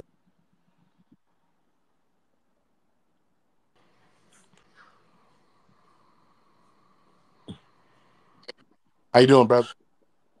How you doing? Hello, hello. Yeah, we can Hey, hear you. Sadie, do you have a question for Sophia Stewart? Sure. I want to ask her, whose shoes did she teach to tie when she worked for Lou Gossett Jr.? Oh my God, Sati. Ladies and gentlemen, this is Lou Gossett Jr., the great actor, Oscar award-winning actor. His son, Sati Gossett, is on here, and I was his nanny when he was 6 years old while I was at USC, and I taught him to tie his shoes, but he actually did it because all I said to him was, "Are you a man or a mouse?" And he said, "I'm a man," and he reached down and he tied his shoes, and it was phenomenal. And he's a great filmmaker here, so I'm gonna let him talk. How's everybody doing? Fantastic. Thank Pretty you good. for coming here. No, it's a funny story because she took care of me when I was like 6, and she was writing the manuscript for The Matrix while she was taking care of me. And then she moved on, and then I'm on Facebook. Was it like 7 years ago, 6, 7 years ago now? Yes. And I saw, oh, Sophia Stewart, black woman wrote The Matrix, and I had totally forgotten that she had taken care of me. And so I friended her, and then she wrote back in all caps, and I got goose pimples. And she's like, "I know you. I taught you how to tie your shoes. I used to take care of you." And she described my room when I was a child. And I'm like, oh my God. And we've been connected at the hip ever since. Yes. It was incredible, because I always wondered about him, after I left the employment of his father. And I used to work for the Beverly Hills law firm with 50 attorneys also. And I used to take him to SC to see films and everything. So it's just incredible to connect back with him again. And we've been family ever since his father, and he has come out to visit me in Vegas. So this is wonderful. Yes. But only thing I can say to everybody that everything she's preaching and saying is true. I've read The Matrix 4, and I've read everything that she has testified to, and it is all real. Don't believe the hype. Don't believe what people are trying to discredit and all that nonsense. Um, it is what it is. That's all I can say. Thank you so much. I appreciate that. And I will see and talk to you coming up soon. Yes, ma'am. I will leave you to it. Take care, everybody. Appreciate it, brother. Thank you. All Thank you right. so. Peace. Bye. Yeah, y'all know his father, an officer and a gentleman.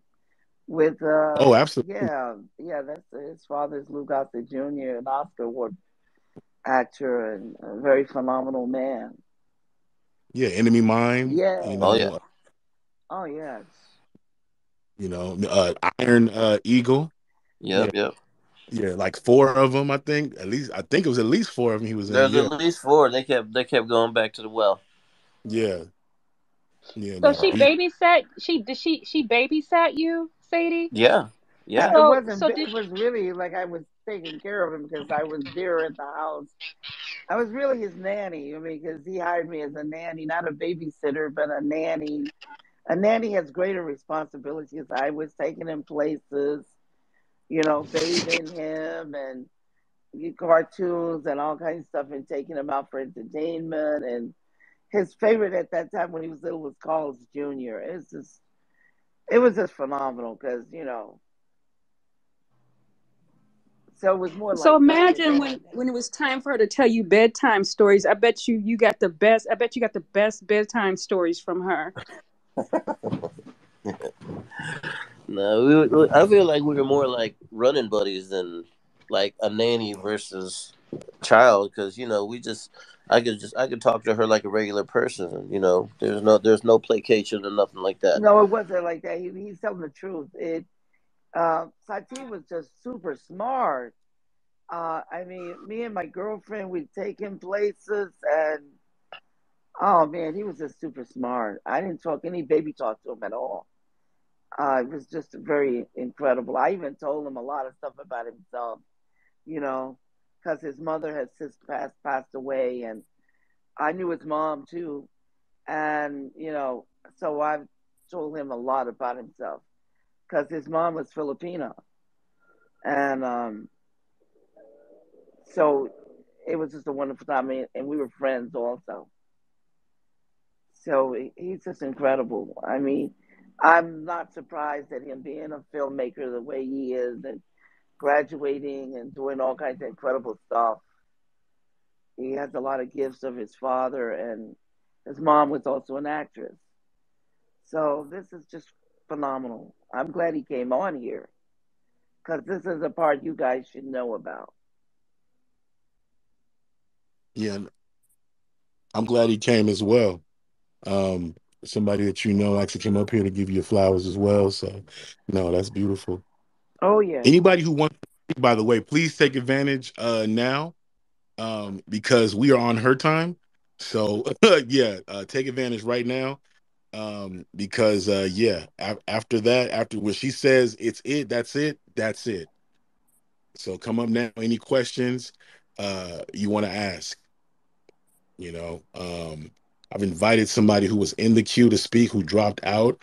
I would like to first, and then if they are uh, not ready, then to go to somebody else. Greg Nice. Phoenix Star is on her way up as well. Yeah, I just seen that. Greg Nice. What's Greg up, Nice man? is no longer in the queue. I think he's having some technical issues, which is sad because I'm sure he would have some great input. Oh, wow. Right. Yeah, no, he would. He would. Phoenix, I guess you are. Hi, peace and love and reparations to the room. Hello, Miss Sophia Stewart. Well, Oh my no, no, God. I'm gonna have to throw that miss out because Oh I've yeah, been you didn't married like it. three I times. forgot. I No, forgot. no, it's not that I don't like it. It's that I'm not a miss. A miss is a single woman who's never been married, no children. I'm No, I married meant three MS. times. Uh, Okay, oh, yeah, Ms. I see what you Ms. said, Ms. Yeah. I'm Yeah, sorry. but I have my I'm retainer I'm in my I'm mouth. married now again, so that's so. Listen, just call me Sophia. But I Okay, love my name, Sophia. Sophia. Yeah, that's the name God gave me, and I love it. I'm not into I, titles. People can throw those titles away. I just love my okay, name, okay. Sophia. Thank you so much. Okay, Sophia. Um, without digging too much into your personal beliefs or anything, but I'm just curious, like the path, and excuse me if I missed this part of the conversation because I was happened to be at work and now I'm not, so I was tuning in, but I just want to know what your path was to, and I know you said you were great at writing always, but I'm just curious about the path of getting to and having the vision of seeing the future. Like, was it a spiritual path? Was something that you're just born with? I I mean, was I how, was what did you study? naturally no, I didn't Hmm. study any of that. I was actually born with that gift. My grandmother being native. Natives are connected to the earth and spirit. I don't know if you know a lot about indigenous people who came from the earth and they are connected to the earth. They don't believe in all Hmm. the stuff that we were taught. They don't Right, believe in right. I any of agree. that. They believe in spirit. And my grandmother gave me that gift, and it was a natural gift. And I believe I got a lot from my father also, because my father is very gifted. And I just had this incredible knowledge. I still Well, do. since you mentioned native and indigenous people to the land, can you speak to, or would you give your opinion about the history of copper colored melanated Black people on the land and being native and not necessarily being brought over on ships? They weren't brought up on the ship. They need to stop that lying. Do you know how far the continent, so-called Africa, is? It's 8,000 miles from America, and you have to stop through 4,000 ports just to get fresh water and food. There's Right? no rickety boats couldn't have made it over here. They were kidnapping people everywhere. Every time they went somewhere and they got in a boat, they kidnapped people. You could kidnap all kinds of people, and all people used to travel by boats and stuff. But they were not going back and forth to Africa to get no people. All that's a lie. You can Google it right now. It'll tell you 8,000 miles, almost 9,000 miles. Do you know what it is to stop through 4,000 ports to get fresh food and water? There's no way in the world you're going to have a boatload of people on there and you can't feed them and you can't give them no water. And you ain't going to even have that kind of money. So they need to stop these lies. You can Google it right now. Even when they lost sailors, they would go into and kidnap people and drug them and make them into sailors. That's why the sailors would get scurvy, because they call them limeys, because they would have to put limes and lemons on there for them to eat, just so they can stay healthy. And these ships and boats, they were not that big. Like you got these big ocean liners and stuff now. They didn't have stuff like that. I'm so glad you're speaking to that, because that has been a contentious debate. And I too am just DNA wise and knowing the history and digging in to my family lineage, it says otherwise than coming over.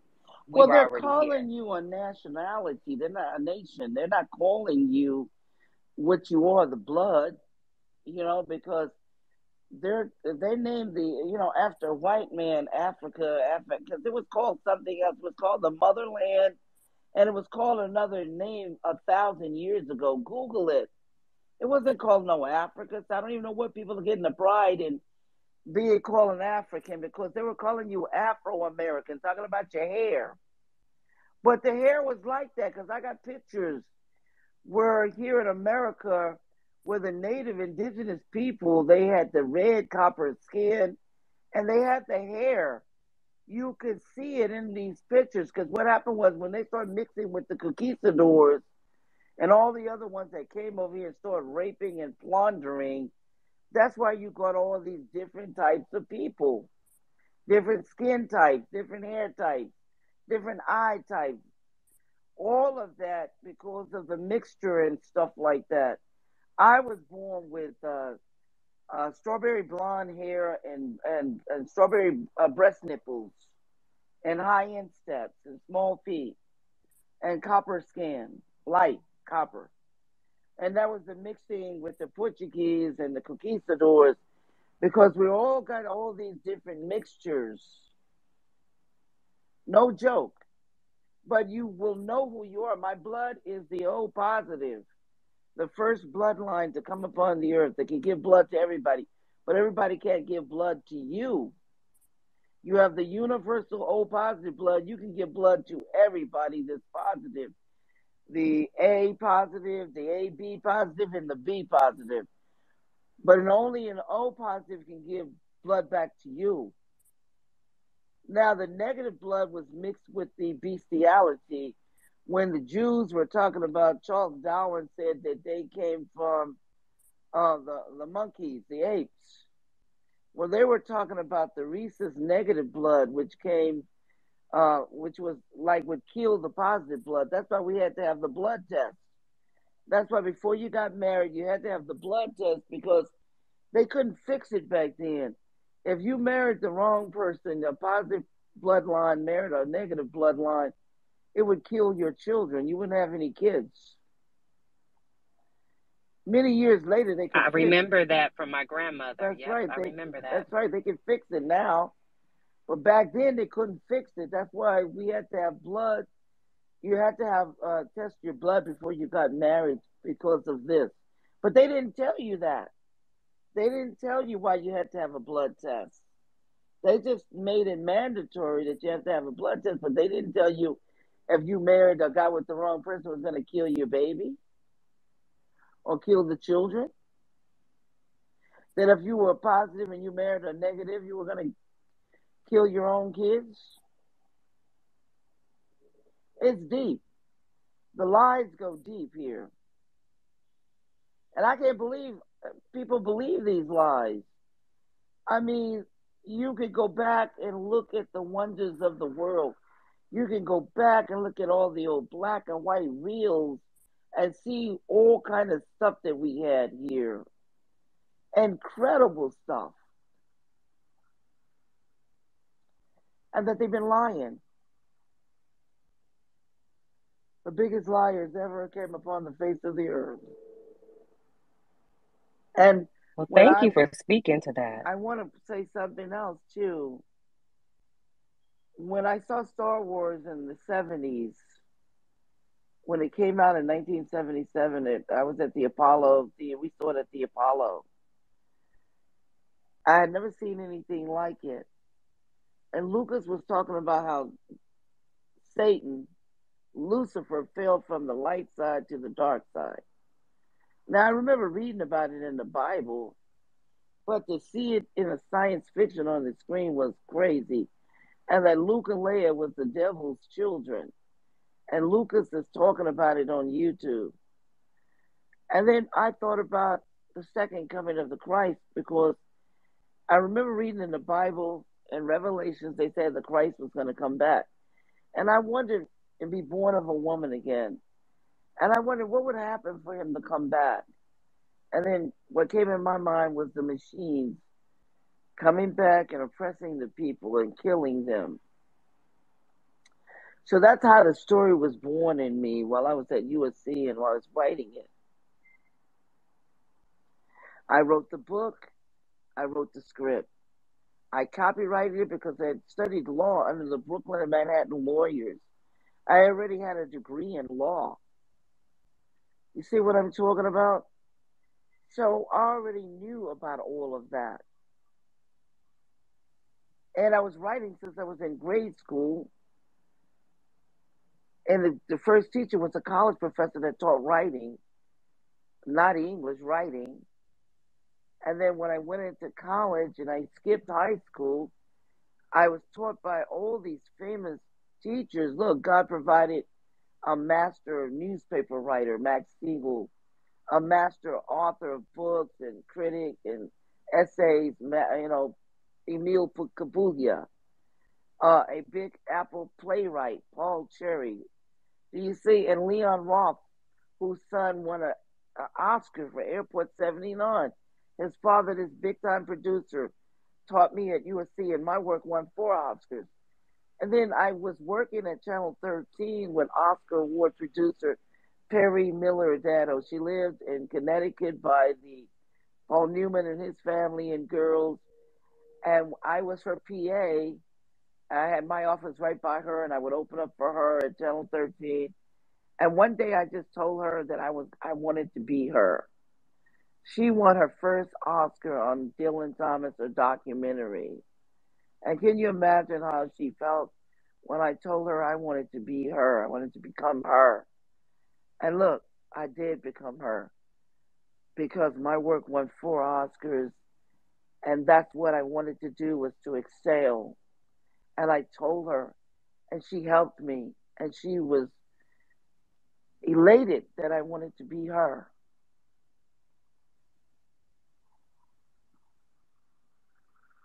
Absolutely, much appreciated. We're gonna go on to another hand. This man's been trying to come up for a while. We finally figured out in the back channel how to get him up. Chewy Malik, press the microphone button and ask Sophia your question. And don't tell him my real name, okay? Don't say my first name. Thank you, Average. Appreciate you. Can you all hear me okay? Yeah, we hear you. Absolutely. Okay, good. Thank you, Sophia, first off, for your time. Thank you for your courage and in this ongoing fight. Well, I don't have no ongoing fight. I've already beat them. That's, you guys are still fighting for the truth. Y'all are Yes, still fighting for the truth. No, I done already won. indeed. The truth has already won. So my question would be, as an artist myself, up and coming hip hop artist, voiceover artist, trying to delve into becoming more prominent in this entertainment realm. Hearing what you've gone through gives me pause. So going through the theft of your works as you have, would you have any suggestions, or what Well, would you say is they best? didn't steal my copyrights. You can't steal anybody's copyrights. You can't steal the deed to the car or the deed to the house or the title to the car. If you had a expensive car, say a Ferrari, and the Ferrari is in your name, and somebody stole your Ferrari and they made $1 million off of it, the Ferrari is still your car. You're going to court for the damages. You're going to get the $1 million that they stole. So that's not an ongoing fight. Once you go there and you win, that's it.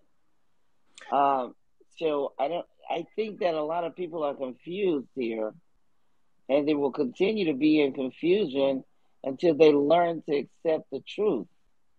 And it's not easy to accept the truth because if you've been defeated so many times, you won't know what the truth is or how to accept it. That's true. That's correct. Exactly. Exactly. Yeah. So So I didn't you, go through anything with the truth. They offered me money for the copyrights that are worth billions of dollars. They offered me millions of dollars. They were trying to buy these $1 billion copyrights from me for many years. so would you say that? So obviously, the way that you went about this was the right way. The copywriting of your material. Um, I guess I'm. Yeah, my work was copyrighted, and I own the copyrights to the movies. Yes. Look, the movies are nothing but derivative of my work. It's just like I was in the hospital and I had some babies. Yes. And well, I'm the only one that give the babies a birth certificate. The kidnapper can't give the baby a birth certificate. The moment he applies for a birth certificate for the babies he kidnapped, it's fraud. And the penalty of perjury, he's gonna go to prison. So he's not gonna put any fraud in because if he tries to get anything, it's automatically inoperative and validated. It is no good. It has no value to it. So do they, Sophia? Have they been giving you credit for your works besides the monetary I payout? don't need any credit except for those 4 Oscars. Credit, film credit is just nothing but a crock of shit. Excuse my language. Right. It's where people have negotiated certain deals, and some people haven't done anything on those film credits. That's where they all make deals with the money and who gets what, when, and how, and why. Now, so people are looking for film credit for validation. That's crazy. I got the validations of 2 federal judges that everything I said in my amended complaint was true, and that work was mine, and I'm selling it, and I'm utilizing it, and I'm telling you, and you don't see me in the news because if I was selling it and it didn't belong to me, I'd be in the news for counterfeiting. You don't see me selling Yeah, any Apple because hell, Apple don't belong to me. But I'm selling Matrix and Terminator, and I'm not hiding it. You don't see I me hear you. hiding. I completely understand what you mean. Yeah. You don't see me in the news, and people need to know when you go to court, it's for damages, money. You don't go to court to tell a judge you own something. The judge already know who owns what before you even go to trial. Yeah, I think You that's already know if you own the house and got the deed to it. You already know if you got the title to the car. Come on, you already know if you got the receipt to the TV before you go. right. I think that's the major disconnect is that, like you said, the perception of the award, of the Grammys, of the namesake, in the mass media, being your name being known rather than you being paid for your works. Yeah, well, a lot of people want those adulations and they want to be known, and they don't care if they get paid or not. There's a lot of rappers, a lot of people like that. They just want to be famous, and they don't care how they get famous. Even if some of them get 15 minutes of fame and they die, or somebody kill them because they got $50,000 on them, or expensive jewelry, or 100,000. Well, that's the way it goes. But I don't need anything but the truth, and the truth is this: I own those copyrights, and I own those films. Those films are nothing but derivatives. They didn't come before me; they came after me. I didn't copy them. I already had the books and the scripts already published and out there. And once you read it, you'll see that. But you can go on Amazon and read the reviews and see that because people are talking. They got some trolls on there because they're gonna always have some trolls to confuse people. And the confusion, this is one thing I found out about black people. They want validation no matter what. They want validations, but Real people don't need validations. Real billionaires know they're billionaires. They don't need to be validated. This is fact. Real people that are white people know they're white. They don't need to validate it. Only people who are mutts. Look at these people who are mutts. They got black blood. The Hells Angels. A lot of them got black blood. The Aryans. They got black blood. And they hate they got that black blood, so they come up with this white supremacist shit. Excuse my language, because they hating the black blood inside them. Except the black blood that you got. You got white skin, but the white skin doesn't make you white. It's the blood. Once you realize that truth, you'll forget about this skin shit because that's all it's doing is distracting and separating. It's all bullshit. I'm sorry I have to be a little graphic for you, but that's what it's all about because real whites don't have to prove they're white. They already know they're white. Yes. Anytime you have to form Hells Angels and white supremacists and Ariel, you're trying to prove you don't have any black blood. There are so many black people that are passing that got blue eyes, silky blonde hair. I met a lady, and Sati can validate this. Her name was Carol. She used to work for Lou Gossett Jr. She looked like a white woman. There's a lot of them in Louisiana that look just like her. They look white. They got the white skin. They got the blue eyes. They got the silky blonde hair, but they know they're black. She married a white guy, and she tried to pass, and then the kid came out black, and he thought that she was cheating on him, so he tried to kill her husband, the white husband, because he didn't know she was black and passing. When you look at the magazine, and go pull up this magazine, it came before Ebony and Jet. It was called Sepia, Sepia. S is in Sam, E is in Edwards, P is in Paul, I is in it, and A is in Apple. Sepia, Sepia. Everybody pull it up because they were talking about, they had all these so-called looking white people on the cover, and they said they were black people passing. That's all a lot of black people have been doing in this country, where they have great positions and everything. The only one that's fighting and upset that they're not white are the ones that are passing. Everybody that knows you're black, you don't need to fight over your black. Hell, you already know it. Everybody that's white don't need to fight over that because you already know it. It doesn't make a lick of sense unless you're hating that you're passing, but you're really not. And a lot of them genocide themselves so they can't have any children. They sterilize themselves so they can pass just to get white privilege. That's all you're getting when you cross the border is white privilege. Everybody inside knows what the hell and who the hell they are. And if you're confused, take the blood test and it'll tell you exactly what's really going on here is if you're a child of God or you got the beast in you.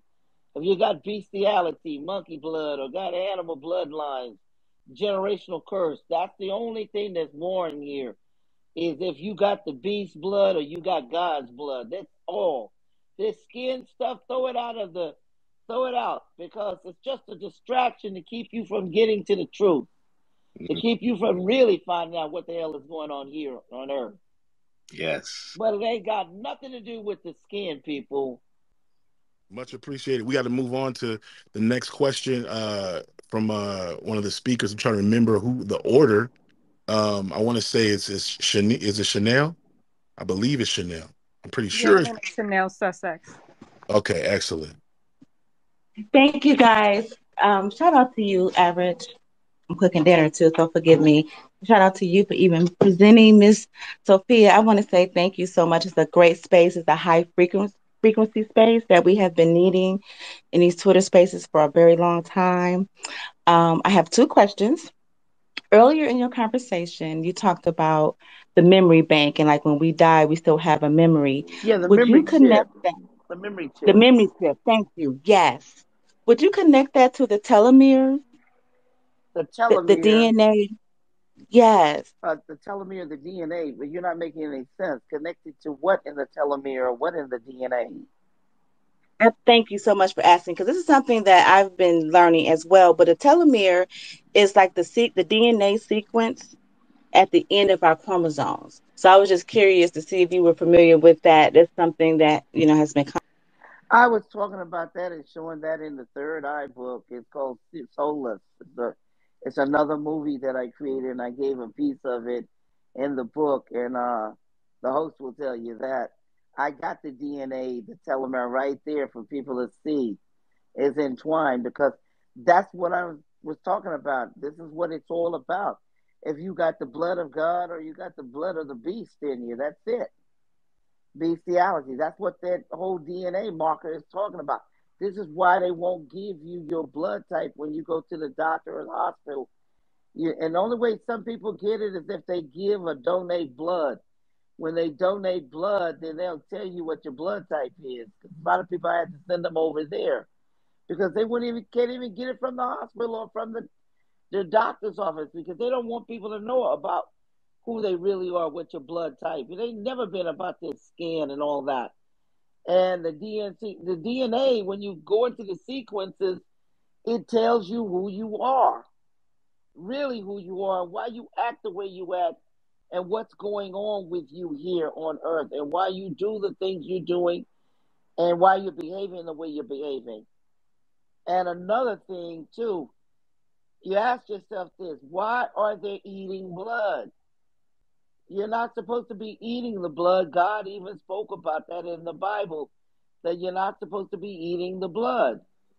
You're not supposed to be doing blood transfusion, because you take on the diseases and the characteristics of the person that you take the blood from. What was your second question? Thank you. Okay, I dropped out for a minute, but thank you. My second question is, when you were writing, and you probably answered it, but this was my question, while you were talking. While you was writing The Matrix and Terminex, did you have a specific race? Terminator. Terminator, It was sorry. Terminator. not not Terminex. Terminex, right. Whatever. God, Go look, ahead. I'm in the garden. She said it's bug spray. I I was love like, oh my racism. God. I'm When you done was in. Go definitely don't ahead. want to mix that up. No, absolutely. Thank you.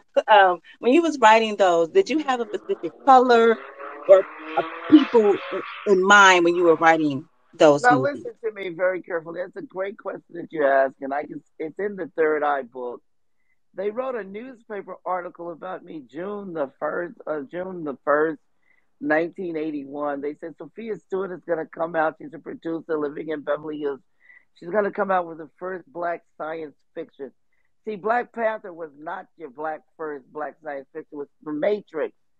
That was the first time anybody had seen themselves, black people had seen themselves around the world in The Matrix. And I'll send it over to all of you if you have doubts. But this is the first time you got to see yourself. That's why everybody around the globe, three-fourths of the earth are black people, and that's why they went crazy when they saw themselves in a black science fiction Matrix and Terminator. Yeah, and they said that it was going to be based on the hero, black living hero, superhero Muhammad Ali. And this is why Will Smith was approached, because he played Ali in Spike Lee's movie. He played Ali in that movie, but he didn't know what the Wachowski brothers were talking about. They've been lying. They're not no women. They're men. Andy has been married to his wife for 23 years. Larry got a divorce from his wife in '93, and they didn't have no sexual changes or no any of that. It's all a lie. I asked for it to enter it into the court. They couldn't give it to me, so they came in as the men that they are. I don't know. They just been lying and pushing the LGBTQ thing, but they're nothing but liars and fakes. And just like I said, they didn't write anything. They don't even know what the Matrix and Terminator really is. They have no idea. It's a spiritual message from God to free the people and open them up and unplug them out of all the lies and ignorance that's going on here. So, yes, Muhammad Ali, the one, he was the role model, a real living black superhero. I was engaged to marry him, and I was with him from 1980 to 83. In fact, one of his bodyguards, Abdullah, they used to go to the Lakers games, and I used to go there. He's the one that introduced me to Muhammad Ali. And that's how it all began. But it all started with me dreaming about him, having dreams about him, and the newspaper talking about me coming out with this first black science fiction, and it was The Matrix, not the Black Panther movie. That is the African superhero by Stan Lee Marvel, Wakanda, which came in later, way later. Matrix came out March the 31st, 1999. Did that answer your question? Absolutely. I just want to say my mom went to school. Well, she called him Cassius Clay in Louisville. But yes, so it's still just a small world, but you definitely answered my question. And I want to thank you. Thank Yeah, you, the well, he average, was and thank much you, Nikki older. God. He was much older than me when I was with him. But he always liked the young women. He had young wives and all that. Well, my mom is old, so my No, mom is I'm saying, 82. yeah, So yeah. well, yeah, she's up there with him, but I'm not nowhere. Yeah. I'm nowhere near that. You can see my pictures. I'm a prodigy. I skipped a lot of that schooling and stuff and got the degrees and everything. So, no, I'm nowhere near that at all. If people think that, dream on. I'm Well, you sorry. look amazing, and thank you. And keep doing what you're doing. Honestly, I first heard you on the Carl Nelson show too. That was like many, many moons ago. Oh, But thank yeah, you very yeah. much. I was going Yeah. to say my Hmm. father is around that age, 80, 83, 84. Or my biological father. Next up on stage is Tim Samora was next. I You can think go ahead. it's actually she didn't raise her hand, but I think she was before him, and then it's him. Also, too, I appreciate this format that we have here because we could just let Sophia answer at the length that she wants to answer and not try to limit how long she goes or whatever. So I love that because it allows her to cook and to teach the way an oracle should. So I want to say definitely I appreciate that. Also, too, I want to remind the people again, the link is in the Jumbotron. If you commit to buying her book, if you have a black business, I will put you in the Jumbotron as well. So you see two black businesses. Once I confirm that you're a black business and you're going to buy a book, I will put you in the Jumbotron. Also, too, um, hope to have Sophia back. And when we do, we're going to discuss what we read. So buy the book, and then those who have confirmed to have read it, we will discuss the book. Oh, that That's would how be that's great.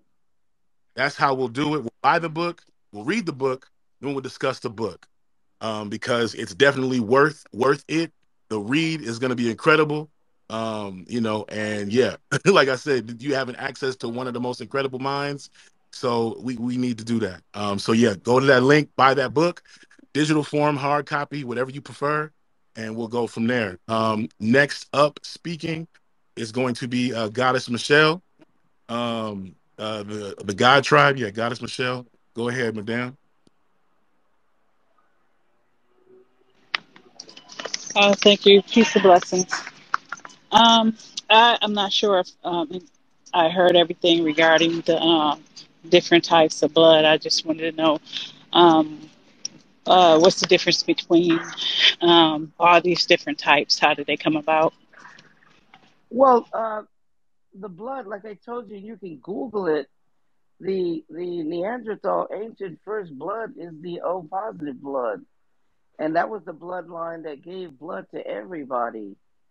And the positive blood would be the A, because the O positive bloodline being the Neanderthal bloodline, they're meat eaters, and the A, they don't hardly eat that much meat or want that much meat. The A positive blood and the AB, and then of course the B bloodlines. They're all kind of uniquely different, but you can Google, and it'll pretty much teach you about it. But now, the negative bloodline was the animal bloodline. That's where people started mixing with the beast, where you saw they would arrest a man having sex with a cow. Over there in Brazil, they're having sex with donkeys. They teach them young boys to have sex with donkeys early on. They rather have sex, some of them, with a donkey than a woman, or a female. And then of course man has been mixing with the beast for a long time. You see a sheep baby, dog babies, pig babies, where you see white men going and having sex with all the female pink pigs and having sex with them, sodomizing them. And then you see a white male sodomizing a dog, or a dog kissing a white woman and just sucking her. I mean, there's videos of this stuff. I mean, you don't gotta be uneducated here in an educated world. You just gotta seek it out and be willing to look at the truth and handle the truth, because some people can't handle the truth, and some people rather call it a lie than to go and look it up and see with their own eyes. But it's just, this is what I think God wanted you to know, that man was just pretty nasty here. That sodomizing is on 16 books right now of 16 states on the book as attempted murder. Because when you're sodomizing somebody, you're actually pushing feces back into the body, because God created all these openings to keep the temple holy and keep it healthy and keep you alive. And he gave you the sweat glands to sweat it out of, the eyes, the tears to cry it out of, the ears to drip it out of, the nose to blow it out of, the mouth to gawk and spit it out of, the vagina to secrete, and the penis to secrete it out of or urinate it out of, and of course the anus for us to erect the feces out of our bodies. And so when somebody come and they sodomize you, they're just pushing this mess back into your body and up their penis head, and it's killing them. And it was meant to kill you. It was never meant for you to live that way. I mean, you can love whoever you want, love them any kind of way you want, but you're going to die, and you need to ask the doctor if he's going to be truthful with you. Because I'm not trying to take your free will or your choices. You can do whatever you want, love whoever you want, but you need to learn the truth that you're going to die a short death, a very short death, because that is death, because it's going the wrong way. That's what death really is about, going the wrong way, going in the wrong direction, taking the wrong path, being with the wrong people, and the wrong people leading you in a way that you not supposed to go. And that's going to be your destiny, and that's where you're going to end up. So while you're here, it says you're the only one that's going to be affected by your choices. You need to seek out the truth on your own and not listen to people. You don't have to listen to me. I'd rather you're not. I'd rather you go and look and search and research the truth so you can find out what I'm talking about. But I'm not trying to take your free will. I'm not trying to take away who you love or what you do here, because you're responsible for what happens here with you. You came here by yourself naked when you came out of the womb, and when you leave out of here, you're going to leave naked and alone. Because no matter if you go out in a box, no matter if you go out in a urine, no matter wherever you go out, you're going to go back to the dirt from where you came, and you're going to go by yourself. You came here by yourself. You came naked without shame. You're going to leave naked without shame. Because the box is going to turn back into dirt. Everything turns right back into the dirt and go back into the earth from where it came from. So what I'm telling you is that these AIDS medicines that they were created to kill, not to heal. And that's why they got billion-dollar class action lawsuits on Truvada and several other ones. They intentionally created that to kill, not to heal. So you got to pay attention. I mean, if you want, you got free will. Whatever you want, do what you want. But you do need to know the truth about whatever you're going to do here. And that's all I'm trying to do, is free your mind, open up your mind, unplug you. I'm not trying to take your free will, your choices. You do what you want. I'm just going to educate you. I'm going to give you some education. Going in the wrong way is what animals do. Animals sodomize. If you go look at any animal right now, Google them and see them having sex, and they're sodomizing. All I'm just trying to tell you is that it's nasty. It creates sickness and illness. And that's what's being hidden Thank you. here. Yeah, that's what's been hidden here. That's the distraction. I agree. I think we have the next person is going to be what is it? Tim Somar. Tim Somar. Yes, can y'all hear me okay? Yes, Yeah. Yes. yes, we can hear you. Okay. Okay. Greetings to the host, co-host. Hello, Miss Stewart. No, just yeah, Big. call me Sophia. That'll be fine. I love my Okay, name. Miss No, just call me Sophia. Sophia. I'm Okay, not calling Sophia. you no Mister or Sir King. No, just showing respect because I respect Well, your work. when You know. people listen, when people use those titles, some of them are disrespectful.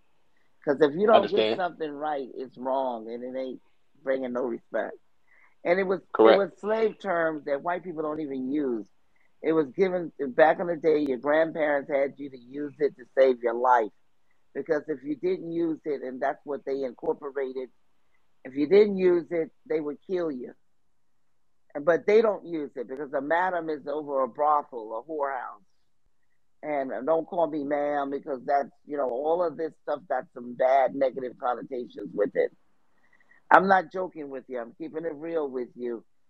But they taught you as a form of respect just to keep you alive. But you don't need to use it. Those periods and times are gone.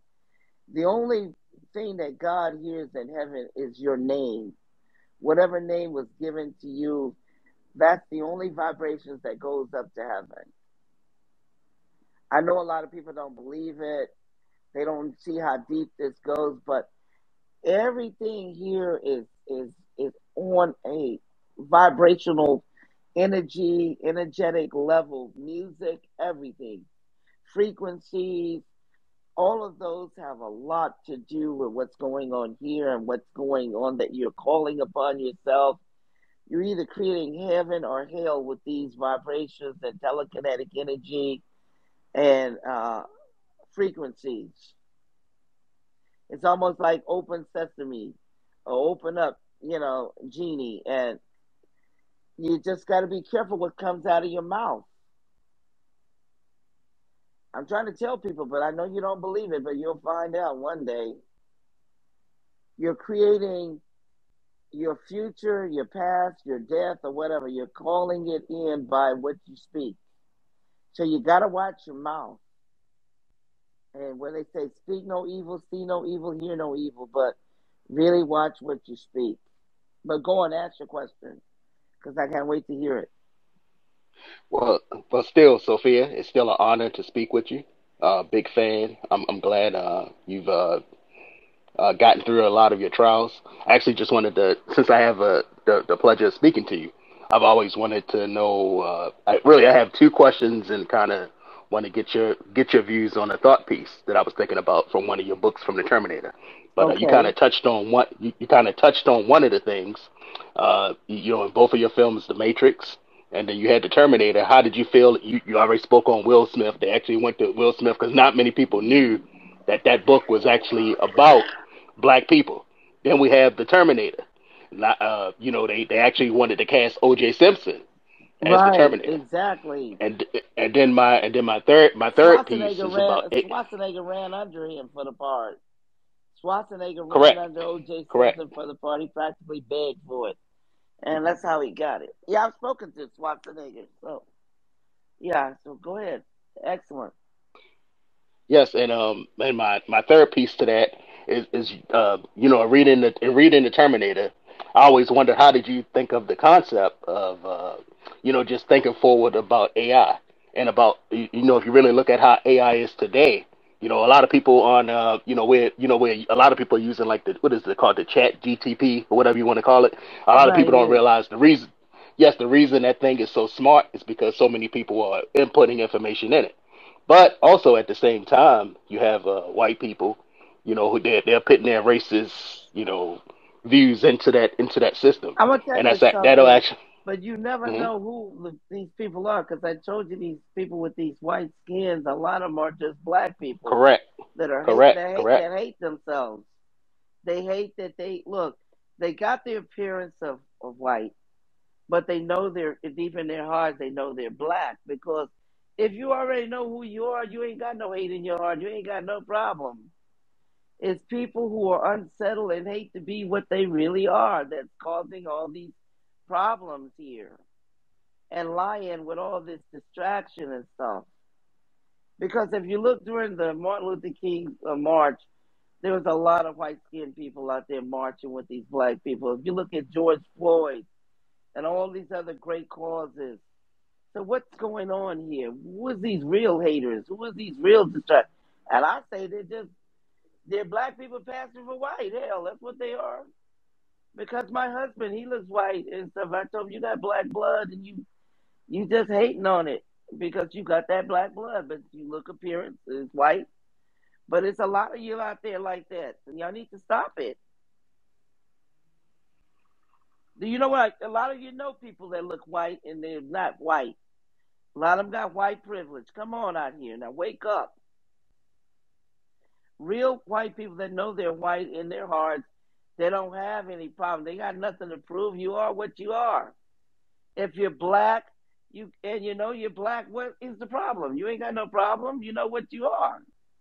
It's people who are hating on what they really are was where the problem began. But go on, what you were saying. Let's get to the other part. Okay, yeah, I'll finish up with this. But it's like I say, the Terminator was like it's just a very good thought provoking story, and I want you to take your time with this one. And we were talking to where we are talking about AI and how everybody's inputting things in. But how did you come to the to the ending of that story of saying, hey, AI is seeing everybody as a threat and not just certain people? Because that's what Skynet was. Because because How did you come to that concept? because it's easy coming to the concept. Let me explain it to you like this. The book Yeah, take your time. Take your time. the book didn't write me. I wrote the book. The book didn't come before me. I came before the book. The book is a product of me. So there are no materials smarter than the man who created it. Do you understand what I'm talking about? Every thought comes from the man, and the machine or whatever is created after the man is secondary. So my thoughts are connected to the spiritual realms of God, in which is pure wisdom and knowledge. Do you understand? So I wrote the book. The books didn't write me. The books are not teaching me. You guys think backwards. Well, let me go research this book. Let me go find. The book is about as smart as the creator. And every creator is not created equal. I keep telling you that. If the book is crazy, then the creator has something to do with craziness. If the machine is error, it was some error in the man. You don't know how many people did that GPS chap. How many put input in there because it's wrong. A lot of it's wrong, and it started just like the GPS tracking. GPS tracking is not a perfect. It took a trucker to the beach, and he got stuck in his 18-wheeler on the beach. Instead of using his common sense, I don't even use GPS tracking because we had the compass. We knew where the east was, we knew where the west was, we knew where the south was, and we knew where the north was. And if you use that right now on a ship, you're gonna know where the North Star is, and the Little Dipper and the Big Dipper. We was taught all that in the planetarium. We'd go in there and learn all of this. Since the beginning of time, there were markers that taught you. Now you get caught up in all this fancy stuff that they didn't rename, rehash, redone, and you think it's greater than the old. But GPS tracking has led a lot of people and try to take a man over a cliff one time. You need to look at some of the videos on TikTok. Look at some of the videos on Instagram and Twitters and everywhere. There are certain things that you learn that are universal laws that will never change in this world, will never be altered. And once you learn these laws, they will never let you down. But if you go after chasing after man, man will change laws, he'll change books, he'll change his clothes, he'll change his wife, he'll change his kids, he'll change. And that's the thing that's uncertain, is man making these changes. But if you go to the laws of God that are universal, that they will never alter, they will never change, and you learn those, you can come up with the greatest of writings, the greatest of wonders, the greatest of laws, the greatest of things. Because once you learn God's laws, they're absolute and they will never change. They're good for now, here, today, and forever. And that's what I learned. That's why I win. That's why I can go into any court and beat out any of the lawyers. Because what do? When they keep on sending these lawyers to school, these men, they keep changing information, changing programs, programming you. And how do they program you? With TV, internet, newspaper, billboards, radio, people, celebrities. They keep changing. But once you learn the fundamental laws that never change, and those are the things that you need to learn, you'll know what's going on here because you can depend on that. This other stuff that man keeps doing, he don't even know what the hell is changed. Because he keeps changing and programming you. And that's how change and program work is bullshit. Bullshit has no validity. Except for the one who believes in it, okay?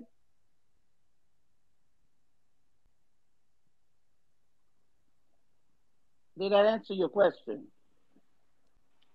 Yes, Sophia. That's all I want to say is please come back. Can't wait to read your new work. And it was also funny how the Wachowski brothers switched one way, and then they showed up to court on you as regular white men. And It's crazy because let me tell you I'm gonna something. step off the Let stage. me tell you this: when you go into a court of law, and you better come in there with the truth, because if you come in there with anything other than the truth, it's going to be fraud, and they're going to come back and get you no matter how long it takes. If you lie under oath in there, they're going to come back and get you. Did you understand? So they had no choice but to come in as who they are. Their lawyers put them in as men because that's what they are. They will never be a woman no matter what lie they tell. Do you understand that? No matter what lie you tell, if it ain't the truth, it's a lie. If it's not the truth, it's a lie of a lie. It's never gonna be but what it is, but a lie. But the truth is gonna always say the truth no matter what.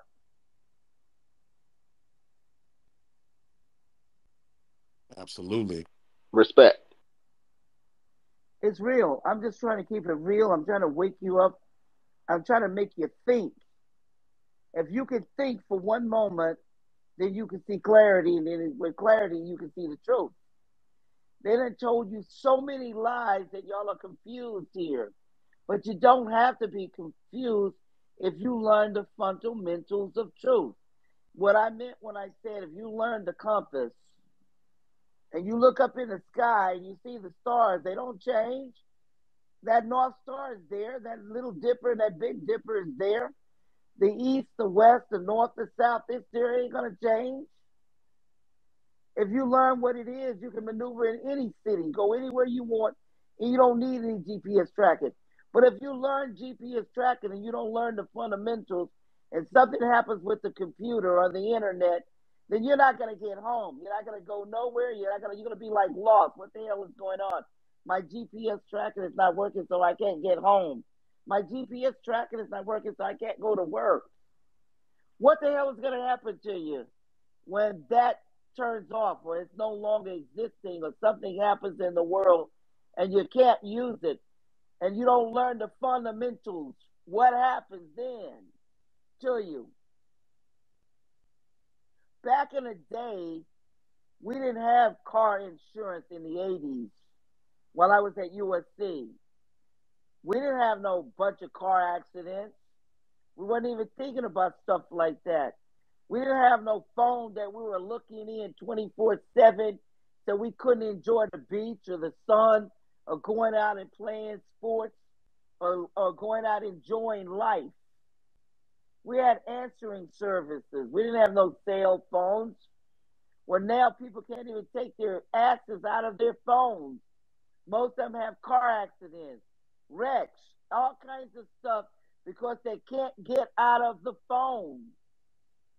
They fall in holes, get ran over, all kinds of stuff because they won't stop looking at the phone.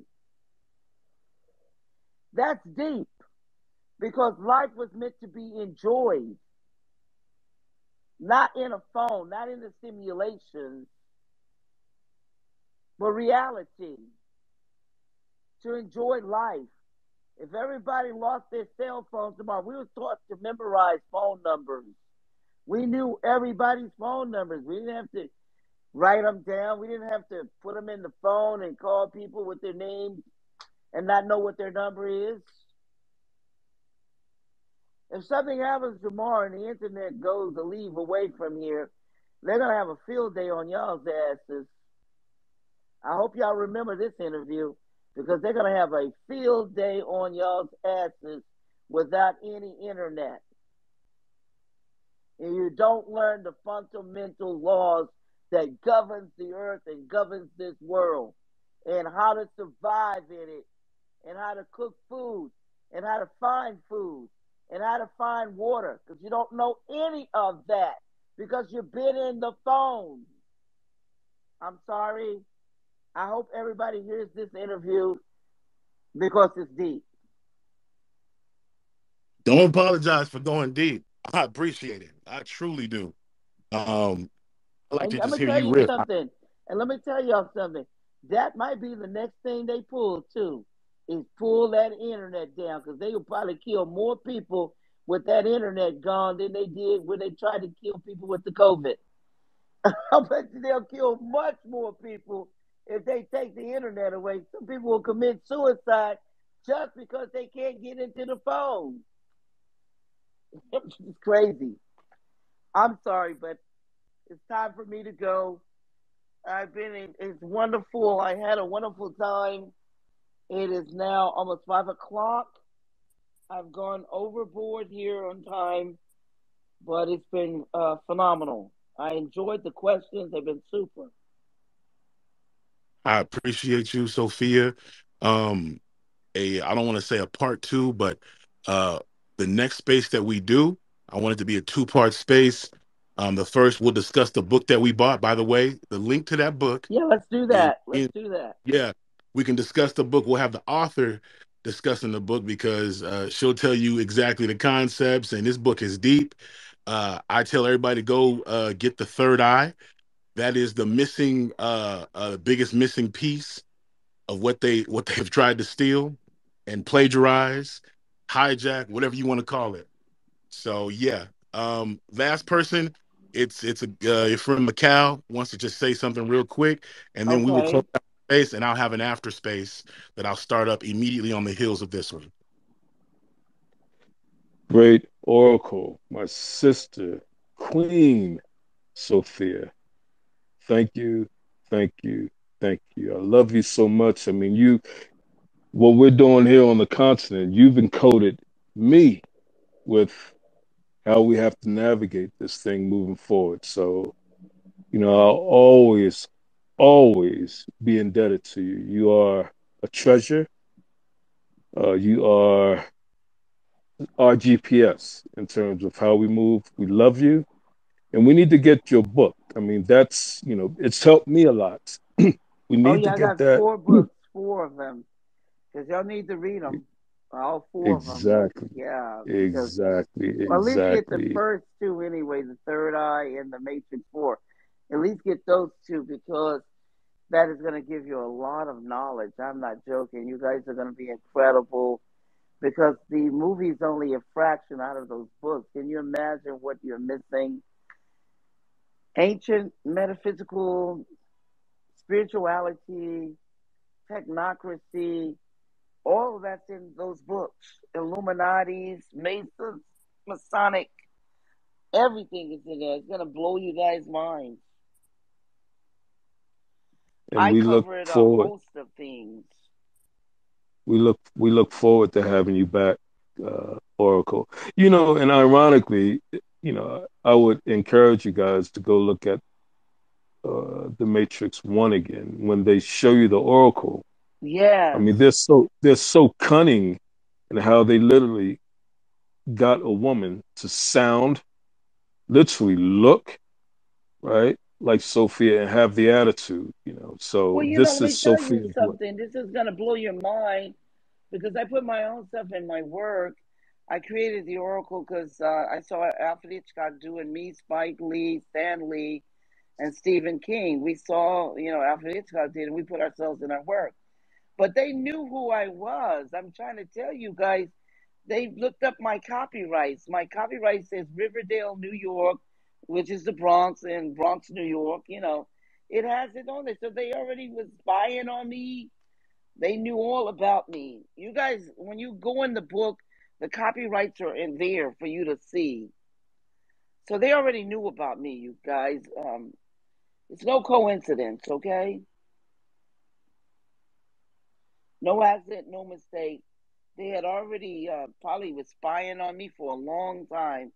And when I contacted them, they offered me 5 to 7 million for the copyrights that are worth billions of dollars. And I own the copyrighted movies, which are just derivatives. So you guys keep that in mind. Nothing new under the sun. Absolutely. Well, I appreciate you coming by. Thank you for your very valuable time. I can't stress this enough, y'all. Buy the books. Um, which book would you like us to buy to discuss the next time you come by? Which book would you like us to hone in? The fourth installment, because people saw this regurgitation movie. That was not the real fourth Matrix. Matrix 4, they offered me $30 million for the shooting script. That's the real one. Okay. Get the Matrix 4 Evolution. That is more Matrix. And you're going to be surprised at the ending. That's why I'm not going to reveal it, but it's going to be super. Just everything. I can't wait to hear from the people. Can't wait to hear the reviews. Okay? Truth, truthaboutmatrix.com, Matrix 4. She'll come back. You guys will buy it. We'll discuss it. And you'll speak on it and ask her questions, and that's how it'll go. I'd like to thank my co-host. I'd like to thank the speakers. And most importantly of all, I'd like to thank Sophia Stewart for all the Thank wisdom you. and gave us. All right. Bye-bye, people. And I see you soon.